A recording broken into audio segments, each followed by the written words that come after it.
जैसा कि उम्मीद थी, बाजार में आई है शानदार रिकवरी। बैंक निफ्टी बात करते करते हरे निशान में लौटता हुआ, तो बेहतरीन रिकवरी गैप से खुलने के बाद अब बड़ा सवाल है कि आखिरी 1.5 घंटे में ये रिकवरी बरकरार रहेगी और मजबूती आएगी या फिर रहेगी मुनाफा वसूली। लेंगे जवाब फाइनल ट्रेड में। आप सबका स्वागत है। नमस्कार, मैं हूं अनिल सिंघवी। और नमस्कार, मैं हूं दीपांशु भंडारी। और अनिल जी, एक्सपायरी से पहले अच्छा एक्शन बनते हुए दिख रहा है। एक दिन है अभी वीकली एक्सपायरी के लिए, तो उस एक्शन के बारे में बात करेंगे, पर इस समय की बड़ी बातें बताइए सर। जी हाँ दीप, इस वक्त बड़ी बातें देखें तो बाजार की रिकवरी सबसे बड़ी बात है आज के लिए। और जिस तरह से निचले स्तरों से रिकवरी आती हुई दिखी वो बड़ी काम की है, इसमें कोई डाउट नहीं है। यहाँ से सबसे बड़ा सपोर्ट जो आता दिखा वो बैंक और ऑटो शेयरों से बाजार को सहारा मिला है। मेटल और फार्मा शेयर आज कमजोर है, मेटल ग्लोबल मार्केट्स की वजह से, फार्मा वैक्सीन मिलने की वजह से। लेकिन साफ तौर पर मीडिया और एंटरटेनमेंट शेयरों में बड़ा एक्शन है। पीवीआर, आइनॉक्स 7% चढ़े हैं। यूरोप में मिला जुला सा कारोबार है, लेकिन डाउ फ्यूचर्स ये आपको फ्यूचर दिखा रहे हैं बाजार का, आज रात के अमेरिका के बाजारों का और कल की एक्सपायरी का एक्शन और उससे पहले का आज का एक्शन जो बनता दिखा है बेहतरीन, वो डाउ फ्यूचर से। डाउ फ्यूचर तो अब बढ़े हैं, लेकिन सुबह से दीप एक ही बात कह रहे हैं, डरने का नहीं। ये मार्केट डरने का नहीं है, मजबूत रहने का है। जितना गैप से खुले उतना ज्यादा, उतना जल्दी और उतना बड़ा खरीदें। लेकिन अफसोस गैप मिला ही नहीं आज। जितना चाहिए उतना नहीं मिला, जितना चाहिए उतना। आज का लो देखिए ना, 11,242 निफ्टी कैश और बैंक निफ्टी 22,000। तो पहले इंपॉर्टेंट सपोर्ट से ही बाजार घूम गया। बिल्कुल, इसका इसका मतलब ये है कि बाजार में ताकत है। नहीं तो कम से कम अगर आपको करेक्शन, अब इससे ज्यादा करेक्शन के लिए आपको मौका मिल नहीं सकता कि डाउ 500 550 नीचे हो और डाउ फ्यूचर्स भी सुबह तो मेरे ख्याल से 40-50 से ऊपर थे। बिल्कुल, कोई खास ऐसा नहीं कि बड़ी रिकवरी हो, सोना चांदी टूट रहे हों, तो फिर इससे बढ़िया हो नहीं सकता था कि आपको करेक्शन मिले। लेकिन वो करेक्शन मिला नहीं। इनफैक्ट भारतीय बाजारों ने ज्यादा मजबूती दिखाई और उसके बाद जब डाउ फ्यूचर्स अब मजबूत होते दिख रहे हैं तो फिर कहना ही क्या। तो इससे क्या समझना चाहिए सर? बाजार में तो स्ट्रेंथ है, जिस तरह से बैंक निफ्टी रफ्तार पकड़े हुए है और निफ्टी की चाल के साथ चल रहा है, क्या यहाँ पर और एक्शन के लिए तैयारी हो रही है? आज थोड़ा रोटेशन भी देख रहे हैं हम बैंक निफ्टी में। 100%। हाँ, एक बात जरूर कहूंगा दीप की 22,350 से 22,500 ये थोड़ा कंजेशन जो है, कंजेशन का मतलब कि इसे पार करने के लिए थोड़ा सा इंतजार करना पड़ सकता है प्रॉफिट बुकिंग, क्योंकि आपके सामने दो बड़ी चीजें हैं। एक ग्लोबल मार्केट्स की वॉलेटिलिटी का मतलब दोनों तरफ है, तेजी भी मंदी भी, और दूसरा एक कल की एक्सपायरी। लेकिन ट्रेड बेहद साफ है जो आज सुबह से था कि खरीदना है, घबराना नहीं है, पैनिक में बेचना नहीं है, लेना है। ये स्ट्रेटेजी आपके आज सुबह काम करती हुई नजर आई और यही अभी भी काम करेगी। तो बिल्कुल आप बाय साइड पर रहना है, डरना नहीं है।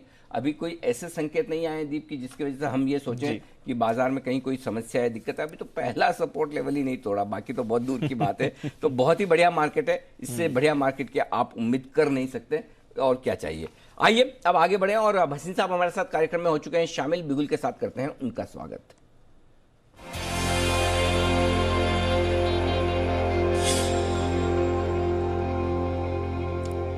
स्वागत है वसीम साहब आपका। और जैसा कि आप कह भी रहे थे कि एक्शन दोनों तरफ का रहेगा, दोनों तरफ का दिख भी रहा है। और अब मेटल्स आज की सबसे कमजोर कड़ी है, जहां आपने टाटा स्टील में शॉर्ट करने की राय सुबह दी थी। तो एक बार पहले आपसे डायरेक्शन और अपडेट ले लेता हूं सर, बताएं सर। हाँ अनिल जी, बिल्कुल आपने सही फरमाया। मैं आपकी टिप्पणी भी सुन रहा था। तो select banks are where the action is, और फार्मा और मेटल दोनों में वीकनेस है। IT is playing a catch up play because of the index, but जैसे आपको कहा the real action is in mid caps, जहाँ पे आई थिंक स्ट्रेंथ बहुत ज्यादा है और लेफ्ट आउट फीलिंग इतनी ज्यादा है कि मिड कैप को अब छोड़ते नहीं। आज आप देखिए भारत फोर्ज के रिजल्ट्स वीक आए, but the stock is an out performer just for exam. तो अनिल जी वही है नीति। आपको कुछ अपडेट भी दूं, मेरा स्टार 2-3 दिन से या काफी दिन से था 24, 25, 27 पे आईडीएफसी फर्स्ट 33-35 का टारगेट था, 31-35 मार के चले आया। तो जिन्होंने रखा हुआ है, I think IDFC first is now heading towards 40 rupees by the end of the year. That's been one of my top picks. उसके अलावा सर कल अशोक लीलैंड आपको दिलाया था आज, कल और आज में, और उसके रिजल्ट्स भी अच्छे आज एक्सपेक्टेड है। वो 53.54 हो गया, उसमें भी प्रॉफिट बुक कर सकते हैं। सीमेंस कल मैंने आपको दिलाया था, वो 1188 मार गया, जो 1155-60 में रेकमेंड किया था, वहां प्रॉफिट बुक कर सकते हैं। और REC PFC भी आज 3 वीक हाई पे आ रहे हैं. So most of the stocks which we had given as summary have done well. Suggestion is partially to book profit, और जो आगे लंबा रखना चाहे वो रख सकते हैं. All the stocks are quality. और सुबह के पिक्स में एक और स्टॉक जो सर मंडे को आपने BTST के तौर पर दिया था, मदरसन सुमी 105 हाँ वाला, सर, वो आज बिल्कुल। पूरा टारगेट कंप्लीट 115 का टारगेट 115-20 का हाई लगा कर आया. आज सुबह हम मैनेजमेंट से बात भी कर रहे थे, बहुत कॉन्फिडेंट दिख रहे थे. मदरसन होल्ड करें या प्रॉफिट बुक करें सर? नहीं, बिल्कुल आपने सही पकड़ा. देखिए वो मैंने आपको 90 काफी टाइम से बोल रखा था. That has been an outperformer, और 2 दिन में 10% की रैली है, तो पार्शियली आप बुक कर सकते हैं, बट पार्शियली रखिए. You will get another entry point may be lower, और OEMs seem to be good. Sir तो अब अगर बाय दूं तो 2 बायज हैं, 1 सेल है. आप कहें तो मैं बताइए चालू सर, करूं? प्लीज बताइए. तो बाय है सर गेल में. GAIL is a no brainer because 8% dividend yield. 97-50 में लीजिए. 95-50 का स्टॉप लॉस, 105 का टारगेट. दूसरा बाय है सर टाटा पावर. ये मैंने 34, 37, 40, 45 पे बोला. आज मैं 52 रुपए में भी कह रहा हूँ. 52, 52.5 में लीजिए. 50, 50.5 का स्टॉप लॉस. 58 से 60. आपको वीकेंड पे 15 अगस्त है, और देखना पावर के ऊपर बहुत तो उन्होंने अच्छे रिफॉर्म्स देने हैं. पावर, इलेक्ट्रिकल इक्विपमेंट, ये सारे आपके यहाँ. मैंने हैवल्स भी 2-3 बारी सजेस्ट किया है. तो अभी तो मेरा दारोमदार टाटा पावर और गेल पे है, बट हैवल्स जो मैंने रेकमेंड किया, अगर आपके पास है तो बने रहिए. Havells can be an outperformer because उसने प्राइस इंक्रीज भी कर दी. इसके सामने सर सेल है. फार्मा में वीकनेस है. सेल सन फार्मा 534 to 536, 543 का स्टॉप लॉस है. इसमें टारगेट होएगा 490 to 493. ओके, 490, 493 3 स्टॉक से मैं आपके सामने रख दूं. पहला है गेल, जहां खरीदारी करनी है 97 रुपए, 97.50, 97 हाफ की रेंज में खरीदिए. 95 हाफ का स्टॉप लॉस लगाइए. 105, 95-50 का स्टॉप लॉस, 105 का टारगेट. टाटा पावर एक बार फिर से खरीदिए. टाटा पावर के इसी हफ्ते नतीजे आने वाले हैं, और आज ही आ रहे हैं सर. आज ही आ रहे हैं, सॉरी, हाँ आज ही नतीजे आ रहे हैं टाटा पावर के. और टाटा पावर को आप खरीद सकते हैं 52-50 की रेंज में. 52 हाफ, 50 का स्टॉप लॉस, 50 रुपीज. 58 से 60 रुपए, 58-60 रुपीज के टारगेट के लिए टाटा पावर में करनी है खरीदारी. सन फार्मा, ये शॉर्ट है आज एक नया. 534, 536 इस रेंज में शॉर्ट कीजिए. 543 का स्टॉप लॉस, 490, 493 तक के टारगेट्स के लिए सन फार्मा में करनी है बिकवाली. बहुत बहुत शुक्रिया बसीन साहब 3 बेहतरीन पिक्स के लिए. और मुलाकात होगी आपसे अब से ठीक 45 मिनट बाद 2:50 पर. तब हम आपसे लेंगे आपसे और भी स्टॉक्स. आइए अब मानसी को करते हैं कार्यक्रम में शामिल. नजर डालते हैं उन तमाम इवेंट्स पर जिस पर आपको, हमको, सबको रखनी है नजर. बताएं मानसी. शुक्रिया अनिल जी. भरपूर इवेंट्स है. आने वाले 3 दिनों में काफी सारे ट्रिगर्स है जिस पर फोकस रहेगा. आज नतीजों के लिहाज से अब भी Ashok Leyland, Tata power, Cummins India, Aurobindo pharma, वायदा बाजार की चारों कंपनियों के नंबर्स का इंतजार है. एजीएम्स कंपनियों की होने जा रही है. ल्यूपिन, हीरो मोटो, EIH, Thermax, Raymond, UltraTech cement. इसके अलावा सार्टिन क्रेडिट केयर राइट्स इश्यू का एंटाइटलमेंट आज से शुरू हो चुका है. आज से लेकर 24 अगस्त तक ये खुला रहेगा, और 60 रुपए प्रति शेयर के दाम पर 120 करोड़ जुटाने की यहाँ पर योजना है. इसके अलावा जुलाई CPI के नंबर्स आज शाम तक हमारे सामने होंगे. प्राइवेट प्लेयर ट्रेन प्रोजेक्ट के लिए दूसरी प्री बिड मीटिंग से जुड़ी हर डिटेल्स पर हमारी नजर है. कल की अगर बात करें, गुरुवार का दिन निफ्टी बैंक निफ्टी की वीकली एक्सपायरी होगी. साथ ही नीति आयोग की एक महत्वपूर्ण बैठक होने जा रही है. खासतौर से सोशल माइक्रो फाइनेंस इंस्टीट्यूशन के गठन को लेकर यह बैठक होगी. और इसके अलावा कोविड-19 वैक्सीन एडमिनिस्ट्रेशन पर एक्सपर्ट कमेटी की भी एक बैठक होने जा रही है. कल दोपहर 3 बजे ये बैठक होने वाली है, और नीति आयोग के सदस्य डॉक्टर VK पॉल की अध्यक्षता में ये बैठक होने की संभावना है. सुप्रीम कोर्ट में BS4 इन्वेंट्री मामले पर सुनवाई कल होने जा रही है, और साथ ही एक्सचेंजिंग सोल्यूशंस पर भी फोकस रहेगा. डीलिस्टिंग ऑफर पर विचार करने के लिए कंपनी की एक बोर्ड बैठक होने जा रही है. गोदरेज इंडस्ट्रीज, शॉपर्स स्टॉप और L&T के कल AGM होंगी, और साथ ही प्रधानमंत्री मोदी कल ट्रांसपेरेंट टैक्सेशन प्लेटफॉर्म लॉन्च करने जा रहे हैं. दरअसल ऑनेस्ट टैक्स पेयर्स को सम्मानित करने के लिए प्लेटफॉर्म लॉन्च किया जा रहा है. स्कीम के तहत कंप्लायंस को आसान करने पर फोकस किया जाएगा. इसके अलावा नतीजों के लिहाज से कल निफ्टी स्पेस में Eicher Motors, GAIL, Hero MotoCorp, Grasim, Tata Steel, BPCL के नंबर्स आएंगे. वायदा बाजार में PFC, Shriram Transport, Balkrishna Industries जैसे कंपनियों के नंबर्स आते दिखेंगे. अंत में शुक्रवार का दिन यानी कि 14 अगस्त AGR केस की सुप्रीम कोर्ट में अगली सुनवाई जो है 14 अगस्त को होने जा रही है. साथ ही WPI के आंकड़े भी आते हुए दिखेंगे.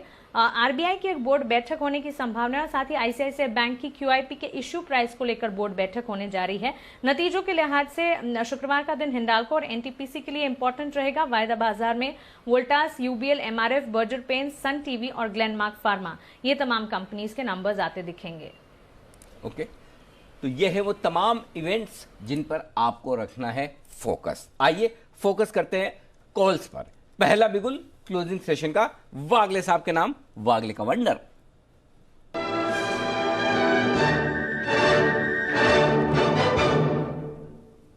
बताएं वागले साहब। Afternoon Anil ji, good afternoon Deepanshu. HCL tech buy करके चलना है। 711 का भाव है। 707 का एक इंपॉर्टेंट रेजिस्टेंस इसने ब्रेक किया है। 711, 710, मे बी इवन 708 तक नीचे आएगा। ऐड करिए, 700 का स्टॉप लॉस होगा और मेरा 730 से 735 का टारगेट होगा। 735 का टारगेट आपके लिए ये है। HCL टेक में खरीदारी करने की राय वागले साहब ने कर दी है शुरुआत। जय ठक्कर भी हमारे साथ है और वक्त है जय का जैकपॉट देखने का।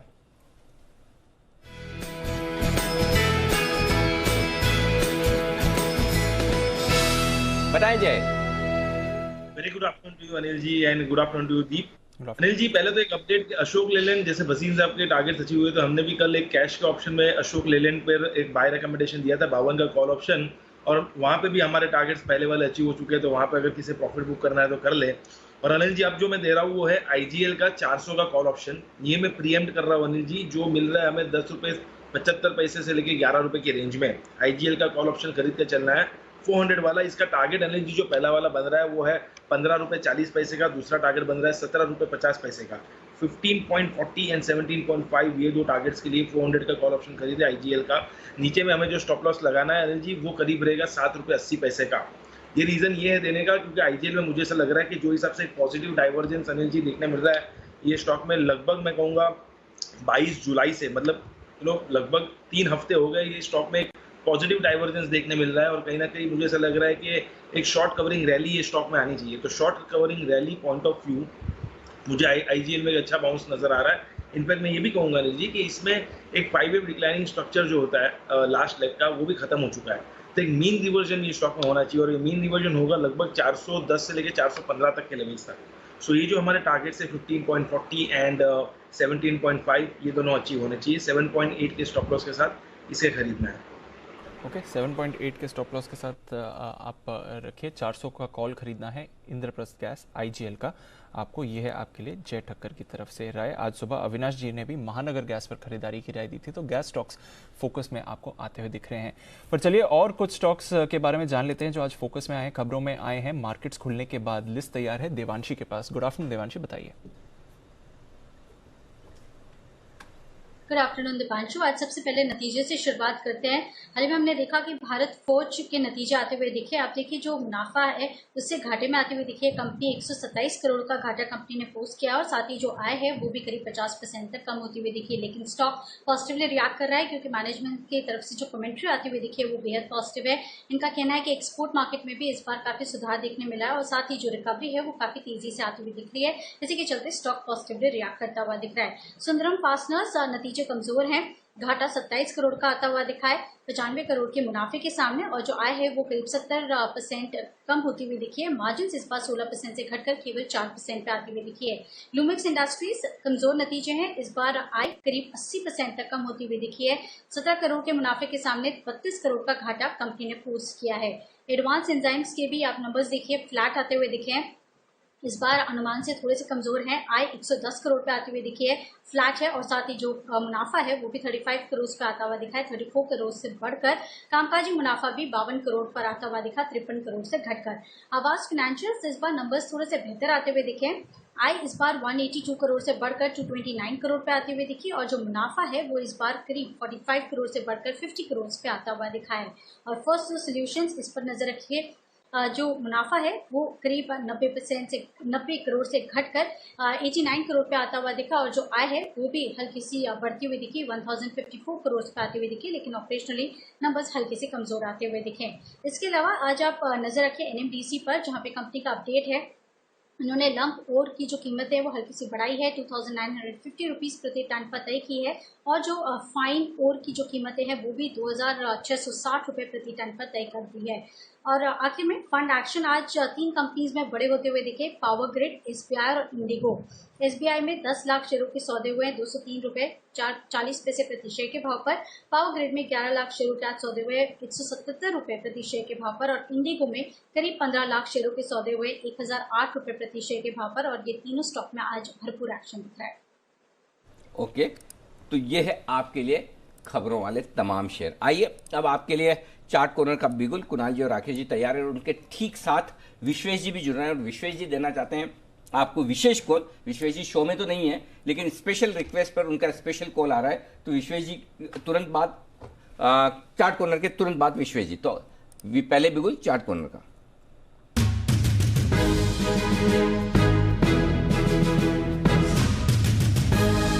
बताएं सर। अनिल जी, हमारा खरीदारी की राय है आयशर मोटर के अंदर ये जो स्टॉक है कंटिन्यूसली आउट परफॉर्म कर रहा है। पहले भी 1-2 बार हमने रिकमेंड किया है, टारगेट्स अचीव हुए हैं और दोबारा से पिछले 4 दिन के हाईस के ऊपर निकल रहा है। आयशर को खरीदने की राय है। ओवर टू कुणाल जी। देखिए अनिल जी, कंटिन्यूस हायर बॉटम्स देखने को मिल रहे हैं, और सबसे अच्छी बात है कि वापस से ऑटो काउंटर्स एक के बाद एक ब्रेकआउट दे रहे हैं। तो आयशर मोटर्स को मौजूदा स्तरों पर बाय करके चलें। 21,825 पर स्टॉप लॉस रखना है, 21,825 पर। ऊपर जो पहला टारगेट होगा वो 22,750 22,750, और दूसरा टारगेट 23,250 23,250 होगा। तो 23,250 के टारगेट के लिए आयशर मोटर्स में खरीदारी करें। बाद में जब इसका स्प्लिट हो जाएगा तो थोड़ी आपको सुविधा हो जाएगी कुणाल जी ये सब भाव बोलने में, ऐसा मैं उम्मीद करके चलूं। अनिल जी देखिए, वैसे तो जितना बड़ा भाव अनिल जी उतना अच्छा लगता है। हाँ। मुझे तो बड़े भाव वाली कंपनियां ज्यादा अच्छी लगती हैं, लेकिन अनिल जी वैसे देखिए तो ये वाकई में 22,750 बोलने में बड़ा कष्ट हो रहा है अनिल जी। हाँ आई नो, आपके कष्ट को ध्यान में रखते ही हमने है ना, जबान लड़खड़ा रही है अनिल जी बार बार। हाँ उसके रीजन और ना हो, बस खाली यही हो बड़ा भाव, तब तक ठीक है। लेकिन हाँ हमने इसी को देखते हुए हमने मैनेजमेंट से रिक्वेस्ट की भाई कि आप स्टॉक को स्प्लिट कर दो, और आज उन्होंने मंजूर कर दिया है। तो अब स्टॉक स्प्लिट होने की तैयारी में है आयशर मोटर्स में। आइए तैयारी करते हैं जल्दी से विश्वेश जी की, और उसके बाद आशु मदान साहब भी आपको देने वाले हैं उनकी बेहतरीन पिक्स। तो पहले विश्वेश का विशेष, और विशेष इसलिए कि वो शो में नहीं है लेकिन फिर भी आए हैं, तो ये और ज़्यादा विशेष है।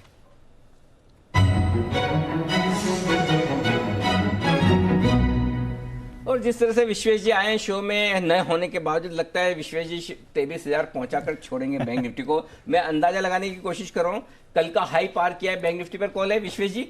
बिल्कुल बिल्कुल सर, बैंक निफ्टी खरीदना चाहिए, क्या बात है, खरीदना चाहिए। और देखिए थोड़ी देर पहले नीचे आया था 22,240 के साथ। जो डेटा, क्या ब्यूटीफुल डेटा है, और सर डेटा की खूबसूरती आप और मैं इतना अच्छे से समझते हो। नीचे आया 22,300 के पुट में राइटिंग हो रहा है, फ्यूचर के अंदर में वॉल्यूम ड्राई हो गया, ऑल ऑफ अ सडन हमने जाना शुरू हुआ। तो 22,180 के स्टॉप लॉस से खरीदना चाहिए। मुझे लग रहा है 22,500 तक जा रही है बैंक निफ्टी। और अनिल जी आज की खूबसूरती तो एसबीआई में है। एसबीआई 2-3 महीने का इतना बड़ा भयंकर इन्वर्टेड हेड एंड शोल्डर तोड़ रहा है। मैं जानता हूं ये गलत हो सकता है, क्योंकि 200 के कॉल में अनिल जी 2 करोड़ शेयर है, जिसमें से 75 लाख शेयर अनवाइंड भी हो चुके हैं। तो मुझे लगता है, जो मैंने आपको लास्ट वीक हमारी बात हुई तो हमने कहा था कि पीएसयू में कुछ एक्सपेक्टेड है। देखिए बैंक ऑफ बड़ौदा 5% ऊपर है, एसबीआई 4% ऊपर है। मुझे लगता है sir bank Nifty is heading towards 22,500। 22,180 के स्टॉप लॉस से बैंक निफ्टी खरीदने की सलाह है। दूसरा, अगर ऑप्शन के जरिए ट्रेड करते हो तो 22,300 का कॉल ऑप्शन जो 185 के आसपास चल रहा है, मेरे हिसाब से वो भी खरीद सकते हो 140 के स्टॉप लॉस से। ओवरऑल मुझे लगता है यहाँ पे 100 से 150 रुपए ये ऑप्शन अभी आपको मिल सकते हैं। ओके, तो ये 22,500 का जो लेवल दे रहे हैं आज स्पोर्ट लेवल मान के चलूं या फ्यूचर्स के लेवल जो आप निफ्टी पर टारगेट दे रहे हैं? सर मैंने स्पॉट लेवल के हिसाब से टारगेट दिया है। देखिए लेकिन बैंक निफ्टी में तो बहुत जगह है सर, तो फिलहाल के लिए कंजर्वेटिव समझिए, और कल एक्सपायरी है तो थोड़ा सा प्ले भी रहता है। बट ओवरऑल सर मुझे तो मूड माहौल बुलिश ही लग रहा है। ओके, तो पहला तो ये कि 22,180 के स्टॉप लॉस से बैंक निफ्टी का स्पॉट लेवल पे आप खरीदारी फ्यूचर्स खरीदारी करें। 22,500 पहला टारगेट है, उसके बाद और देखेंगे आगे क्या हो सकता है। और 22,300 का कॉल ऑप्शन ले लीजिए, प्रीमियम भी कम है, 185 रुपए के आसपास की प्रीमियम, 140 का स्टॉप लॉस लगाइए, 285 और 325 315 या 325 ये मान के चलें, 315 ले लें। ये दो टारगेट के लिए आपको इस कॉल ऑप्शन में खरीदारी करनी है। ओके विश्वेश जी, खाली बैंक निफ्टी या कोई स्टॉक भी? एक स्टॉक है जो बहुत अच्छा लग रहा है, स्टॉक का नाम है sir Torrent power. Torrent power से थोड़े दिन पहले मूव हुआ था और आज के दिन में देखिए टाटा पावर में भी मूवमेंट है, तो मुझे ऐसा लग रहा है कि टोरेंट पावर में जिस हिसाब से मूव आ रहा है, ये स्टॉक में यहाँ से एक बड़ा मूव एक्सपेक्टेड हो सकता है। तो मुझे लगता है कि टोरेंट पावर में खरीदारी करनी चाहिए अनिल जी। और जिस हिसाब से स्टॉक बहुत लार्ज कंसोलिडेशन से निकला है, 338 के ऊपर गया, 2 दिन पहले 360 गया था, वापस कल के दिन में एग्जैक्टली 340 के वहां पे सपोर्ट लेके निकला है। तो मुझे लगता है कि टोरेंट पावर में अगर आप खरीदारी करते हो 340 के आसपास, 340 का स्टॉप लॉस रखना है। मुझे लगता है प्रीवियस जो हाई थे 2-3 दिन पहले के 360 के, वो एक्सपेक्टेड हो सकते हैं। तो टोरेंट पावर में खरीदने की राय है अनिल जी, और मुझे लग रहा है टोरेंट पावर यहाँ से ऊपर जाने के लिए तैयार है। ओके, तो टोरेंट पावर ऊपर जाने को तैयार है, यहाँ पर खरीदारी करने की राय है आपके लिए विश्वेश जी की तरफ से। तो विश्वेश जी परफेक्ट, बहुत ही बढ़िया। ये बैंक निफ्टी और टोरेंट पावर, बैंक निफ्टी तो कल के हाईज को क्रॉस किया ही है अभी और कल का हाई था 11,200, माफ कीजिएगा 22,277, एग्जैक्टली वहीं पर ट्रेड करा है 22,277, 22,325 का हाई बैंक निफ्टी ने लगाया, हरे निशान में पहले आता हुआ 50 अंकों की मजबूती। आइए, वक्त है आशु मदान साहब के पास जाने का। स्विंग के सुल्तान आशु मदान।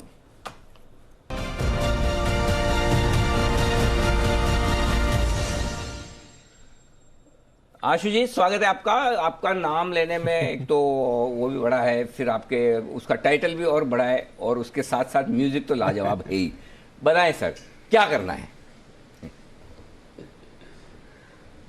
अनिल जी, मुझे बहुत सारे अपडेट देने हैं, लेकिन पहले एक कॉल देनी है। हाँ, पहले कॉल दे दो। अनिल जी, ऑरो फार्मा के रिजल्ट्स हैं और मुझे अपनी उम्मीद है कि ऑरो फार्मा के रिजल्ट अच्छे आ रहे हैं। तो अनिल जी, ऑरो फार्मा एक कवर्ड कॉल स्ट्रेटेजी है। ऑरो फार्मा का फ्यूचर बाय करना है, जिसका रेट है 938-39 के करीब, और उसके अगेंस्ट अनिल जी 940 स्ट्राइक की कॉल बेचनी है, जिसका भाव है 53-54। सो अनिल जी, बहुत अच्छा स्प्रेड बन रहा है, आईवीज बहुत हाई हैं इसकी कॉल्स में, तो आपको कवरेज बहुत अच्छी मिल रही है। और फार्मा कल और आज में अनिल जी थोड़ा सा ब्रीदर लिया तो अच्छी बात है। कल 955 था ऑरो फार्मा, आज बल्कि नीचे आया, बट बाय द टाइम हम टीवी पर आए हैं तो थोड़ा सा ऊपर जा चुका है, लेकिन मुझे कोई प्रॉब्लम नहीं लगती है ऑरो फार्मा को 939-40 में लेने में। और अनिल जी, इसके अगेंस्ट 940 की कॉल सेल कर दीजिए, जिसका भाव है 54-55 रुपए, 55 रुपए की कवरेज है। मतलब 940 में अगर आपने ऑरो फार्मा लिया तो 885 रुपए तक आप सेफ हैं इस एक्सपायरी में। और मुझे लगता है अनिल जी, कल ही इसके अंदर आपको अच्छा पैसा मिल जाना चाहिए, शाम को रिजल्ट है, तो ऑरो फार्मा में लॉन्ग की राय है अनिल जी। ओके, तो मैं एक बार दोहरा दूं दर्शकों को, 938-940 की रेंज में खरीदिए। 2-4 रुपए ऊपर नीचे में तो आशु जी को फर्क ही नहीं पड़ता, बहुत बड़े दिल वाले हैं। 940 का एक कॉल ऑप्शन भेज दीजिए 53 रुपए के आसपास, तो वहां पर आपको बिकवाली करनी है। 885 के नीचे जाएगा तो ही आपको तनाव आएगा, तब तक आपको तनाव नहीं आएगा। 885 के नीचे क्या जाएगा भाई, 45 और 15, 60 रुपए। अब ऐसा थोड़ी फार्मा शेयर है आजकल, तो 2 दिन फार्मा कमजोर होता नहीं, तीसरे दिन लोग ट्रक भर भर के ले आते हैं लेने के लिए। और वागले साहब का तो यहाँ पे 1200 का टारगेट, और वागले साहब का 1200 का टारगेट है। नतीजे बहुत अच्छे आएंगे कल, तो ले लीजिए औरोबिंदो फार्मा। अपडेट्स के लिए आ रहा हूं, उससे पहले एक बिगुल किरण जी का कमाल देख लेते पहले, उसके बाद आशु जी आपके पास फिर से।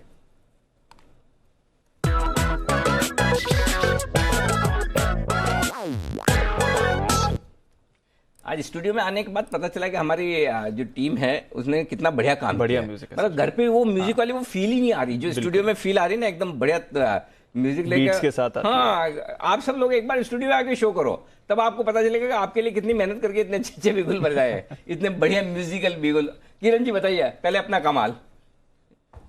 अनिल जी, बाय करके ही चलना चाहिए। ऑटो के साथ ऑटो एंसिलरी स्टॉक्स भी चल रहे हैं, और खास करके टायर स्टॉक्स। अगर बालकृष्ण इंडस्ट्रीज का चार्ट देखते हैं तो एक ब्रेकआउट देखने को मिल रहा है। फ्यूचर्स में 1382-83 के लेवल्स पे ट्रेड कर रहा है। 1370 का मेरा स्टॉप लॉस रहेगा, और 1415 और 1440 के टारगेट्स कल तक देखने को मिल जाने चाहिए। अपोलो टायर्स भी देखते हैं तो अपोलो टायर्स में भी एक अच्छा रुझान देखने को मिल रहा है। तो कुल मिला के मुझे लगता है कि टायर स्टॉक्स में कुछ स्टोरी बन रही है, तो उसके लिहाज से जो चार्ट में ज्यादा अच्छा देखने को मिल रहा है वो है बालकृष्ण इंडस्ट्रीज। एक मिनट, ये बालकृष्णा 1415 पहला टारगेट और 1440 दूसरा टारगेट, परफेक्ट है, ठीक है। और 1370 पर स्टॉप लॉस लगाना है, ये भी परफेक्ट है, बहुत ही बढ़िया, डन। अब आइए आशु जी, आप बिना बिगुल वाला अपडेट दीजिए, बताएं सर। अनिल जी, हमारे 3-4 स्प्रेड चल रहे हैं जिनका मुझे अपडेट देना था कि जिनको कंटिन्यू रखना है, जिसमें एक बीपीसीएल का स्प्रेड है, वो 432-33 तक गया था। अगर किसी ने बुक किया है प्रॉफिट, काफी लोग कर भी चुके होंगे, लेकिन उस स्प्रेड के साथ बने रहिए, कोई दिक्कत नहीं है। दूसरा स्प्रेड था अनिल जी ग्लेनमार्क का। ग्लेनमार्क भी ऊपर जाके नीचे करेक्ट हुआ है थोड़ा सा, लेकिन उसमें भी कोई दिक्कत नहीं है, ग्लेनमार्क के स्प्रेड के साथ भी बने रहिए। अनिल जी, तीसरा स्प्रेड था हमारा भारती का बियर स्प्रेड 560-540, जो मैं बोल रहा था 2.5 रुपए मिल रहे हैं, 520 तक आप सेफ हैं। तो अनिल जी, भारती बहुत ब्यूटीफुली उसके अंदर मैनेज हो रहा है। 560-540 का जो स्प्रेड है उसके बीच में अभी भी भारती खड़ा हुआ है, बिल्कुल उसके साथ बने रहिए। अनिल जी, भारती में एक बहुत अपडेट इंपॉर्टेंट हो रहा है कि बहुत लोग कहते हैं कि हमने ऊपर का लिया हुआ है भारती, उनके लिए मैं बार बार राय कहता हूं, ट्विटर पे भी, क्लाइंट को भी, व्हाट्सएप पे भी, कि 580-90 की कॉल अगेंस्ट उसके अगेंस्ट भेज दीजिए और बैठ जाइए, कोई दिक्कत नहीं है। तो अनिल जी, भारती का बियर स्प्रेड भी बना हुआ है, बुल स्प्रेड भी बना हुआ है, और अगर किसी ने फ्यूचर ऊपर का लिया हुआ है, डिलीवरी ली हुई है, तो वो कॉल बेच के रखे, उसमें कोई प्रॉब्लम नहीं है। तीसरी चीज अनिल जी, जो है 2 शॉर्ट कॉल्स चल रही हैं अनिल जी, आपको ध्यान होगा। एक है अनिल जी बंधन बैंक, जिसमें वो डील के बाद ऑल बायर सेटिस्फाइड थे, तो जब तक ये 310 के नीचे रहता है या उसके क्लोज जाता है, ये बंधन बैंक अनिल जी मेरा अभी भी सेल कैंडिडेट है। इस रेट पे तो नहीं है अनिल जी, क्योंकि 310 से अब ये 300 भी ब्रीच कर चुका है, लेकिन ये हमने शॉर्ट कॉल दी हुई है जब आपसे बात हुई थी ऑल बायर्स ब्रीच। और अनिल जी, लास्ट कॉल जो मेरी सेल कॉल चल रही है वो है अनिल जी HDFC लाइफ, और उसमें 606-7 का था, 620 का स्टॉप लॉस था। अनिल जी, पूरे एक हफ्ते में काफी उतार चढ़ाव हुए, लेकिन वो 620 नहीं गया। ऑन द कॉन्ट्ररी आज मैं बहुत विचलित हो गया था, क्योंकि कुणाल जी ने जब वो कॉल दी तो वो 619 तक फिर चला गया, लेकिन वो 620 का इंसिडेंटली स्टॉप लॉस नहीं हुआ। ये एक बाई चांस की बात है अनिल जी, कोई ऐसा 620 कोई सेक्रेट लेवल नहीं है। बट मैं अब लोगों से बोलूंगा कि अगर कुणाल जी, राकेश जी HDFC लाइफ में बुलिश हैं, तो शायद वो, मुझे लगता है कि काट लेना चाहिए। मैं बुलिश नहीं हूं अनिल जी, मैं बाय नहीं करूंगा, लेकिन शायद मैं अपनी शॉर्ट कॉल विड्रॉ कर सकता हूं, क्योंकि मैं कुणाल जी के खिलाफ नहीं जाना चाहता हूं इसमें। बट मैं फिर कैविएट दे रहा हूं कि मैं HDFC लाइफ में बुलिश नहीं हूं, लेकिन हमने 606-7 पे दिया हुआ था, 620 में, और इसका स्टॉप लॉस नहीं हुआ। तो अनिल जी, ये बुल स्प्रेड का फीडबैक था, अपडेट था ग्लेनमार्क का, भारती का, BPCL का, और शॉर्ट कॉल्स का अपडेट था HDFC लाइफ का और बंधन का। अनिल जी, 2 कॉल्स और रीट्रेड करनी है, जो एक सुबह SBI की, सब लोग बुलिश हैं, विश्वेश ने भी अभी बोला, हम भी बहुत बुलिश है अनिल जी, और कॉल, और उसके साथ एक कैविएट है कि SBI में बुलिश हैं, उसके चलते लोग कैन बैंक, PNB में जो वो पूरा PSU पैक ले लेते हैं, तो एक तो प्रॉफिट इतना नहीं आएगा, और दूसरा हो सकता है धोखा भी हो जाए, तो बने रहना है SBI के साथ। और दूसरा अनिल जी, एक और जो एक लास्ट कॉल है, जो एक फ्रेश कॉल है, बिना बिगुल के ही दे रहा हूं, वो थोड़ा सा पोजिशनल है और डिलीवरी लोगों की रिकमेंडेशन है, वो है अनिल जी DLF 145 के अराउंड। अनिल जी, 145 के अराउंड DLF की मुझे लगता है डिलीवरी उठा के पोजिशनल रखनी चाहिए, जिसका टारगेट है 170 रुपए। सो अनिल जी, ये 3-4 चीजें हैं, मतलब लॉन्ग एंड शॉर्ट मिक्स है। 11,300 की मार्केट है। जिस तरह से हमने गोल्ड एंड सिल्वर में अनिल जी आपने उतार चढ़ाव देखे, और ऐसा ये इक्विटी मार्केट में भी बिल्कुल हो सकता है। तो बिल्कुल ऑप्शन के साथ, कवर्ड कॉल स्ट्रेटेजी और पूरा ऑप्शन स्ट्रेटेजी के साथ बने रहें, पार्टिसिपेट भी करें, लेकिन बहुत ज्यादा कॉशियस रहें। और मैं बिल्कुल 3-4 बार से भसीन जी को सुन रहा था, वो भी बिल्कुल ये कह रहे हैं कि ये सारे एसेट क्लास इस तरह से।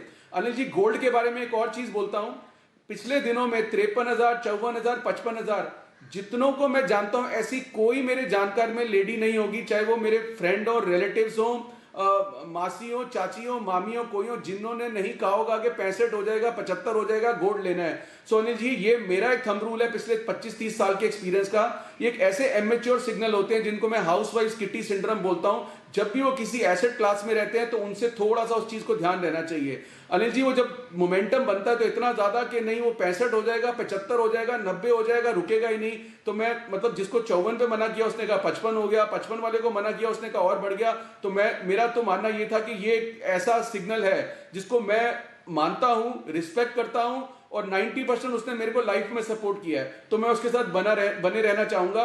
मैं इस यूफोरिया में नहीं आना चाहता। और एक और चीज अनिल जी, ऐसे यूफोरिया के अंदर इक्विटी मार्केट में भी कभी ना कभी झटका लग सकता है, उसके लिए प्रिपेयर रहना चाहिए। ओके, मुझे ऐसा लगता है आशीष जी, आपके लिए ना हर रोज एक, जब भी आप आधा घंटे का स्पेशल शो रखना चाहिए, एक सेगमेंट अलग से। अच्छा, लेकिन एक चीज बंसली, हाथ में दिलाओ, हाथ हिलाने से कुछ नहीं होगा। मैं भी देख रहा हूँ, लेकिन आशीष जी देखे तब ना। अच्छा, दूसरी चीज, एक बात बहुत अच्छी कही आशीष जी ने आज, वो ये कि कुणाल जी के अगेंस्ट नहीं जा सकते। तो अब जिस किसी को कोई भी समस्या है वो कुणाल जी से संपर्क करे। ठीक है आशीष जी, अगर अब कुणाल जी जो बोलेंगे आपको मानना पड़ेगा, आपने ये खुलेआम पूरे चैनल पे कहा है, तो कुणाल जी जो बोलेंगे वो आशीष जी मानेंगे। बंसल जी अभी आप है ना इंतजार कीजिए, बंसल जी और कुणाल जी को देना है पिक ऑफ द डे, देना तो मुझे भी 2:30 बजे की स्ट्रेटेजी है, लेकिन उससे पहले जय है हमारे सबसे आगे और जय का जैकपॉट बिल्कुल उनके लिए।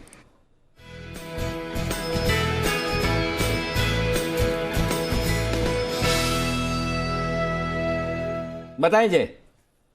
अनिल जी पहले तो मैं कहूंगा कि आज बहुत ही सही हो रहा है कि सारे ही हम जो एक्सक्लूसिव पैनलिस्ट है सभी लोगों का जो राय है स्टॉक्स को लेकर आज बहुत ही कोइंसाइड हो रहा है। जैसे टाटा पावर हो गया एंड देन फिर आफ्टर एसबीआई हो गया। अभी अनिल जी एक्साइड हमने कुछ मैंने एसपीएल में दिया था, इनफैक्ट पोजिशनल जब बालिगा सर ने भी दिया था तभी, और वो तो 160 के करीब दिया था, 167 हो चुका है अभी। मुझे ऐसा लग रहा है कि एक्साइड का अब 170 का कॉल ऑप्शन खरीद के चलना चाहिए अनिल जी। यहाँ पे मुझे बहुत ही अच्छा ब्रेकआउट आते हुए नजर आ रहा है। ₹4.50 के आसपास एक्साइड का 170 का कॉल ऑप्शन अनिल जी मिल रहा है, जो आप खरीद सकते हैं ₹2.5 के स्टॉप लॉस के साथ। और ऊपर में जो पहला टारगेट बनेगा इसका ₹7 का, दूसरा टारगेट बनेगा ₹9.5 का। 7 and 9.5 ये दो टारगेट्स के लिए एक्साइड का 170 का कॉल ऑप्शन खरीदे ₹2.5 के स्टॉप लॉस के साथ। पहले पोजिशनली दिया था अनिल जी, अब मोमेंटम पॉइंट ऑफ व्यू दे रहा हूँ, बिकॉज आज एक्साइड में 200 डेमा के ऊपर ब्रेकआउट आ रहा है काफी समय के बाद। इनफैक्ट मैं कहूँगा जून में आया था, तो आज लगभग जून जुलाई और अगस्त आधा हो गया, तो 2.5 महीने के बाद एक्साइड में वो वाला मोमेंटम जो हम एंटीसिपेट कर रहे थे वो फाइनली आ चुका है। तो अब मुझे लग रहा है कि एक्साइड अपने प्रीवियस हाइस के आसपास जाएगा जो करीब 175 है, एंड उसके बाद तो हमारा पोजिशनल टारगेट एनर्जी है ही 190 के, तो वो भी अचीव हो जाएंगे। बट मोमेंटम प्ले बन रहा है, तो 175 तक के लेवल्स मुझे ऐसा लग रहा है कि आने चाहिए, और अगर वो आते हैं तो यहाँ पे 7.5 से लेके ₹9 तक के लेवल्स इजीली अचीव हो जाने चाहिए एक्साइड में। चलिए, तो ये है आपके लिए राय एक्साइड पर। कुणाल जी और राकेश जी तैयार हैं अपने special pick of the day. Pick of the day है ना कुणाल जी, कौन सा कल वाला आज देना है ना, वही सेम ना जी अनिल जी? कल का काम आज, कल का काम आज पक्का। फिर कल आप तो फिर भी एक आध कोई कैश का स्टॉक ले आओगे, बंसल जी नहीं करेंगे पक्का, मैं बोल रहा हूं आपको गारंटी से। फिर भी चलिए, आपकी फरमाइश है तो बिगुल तो बजाना ही पड़ेगा। पिक ऑफ द डे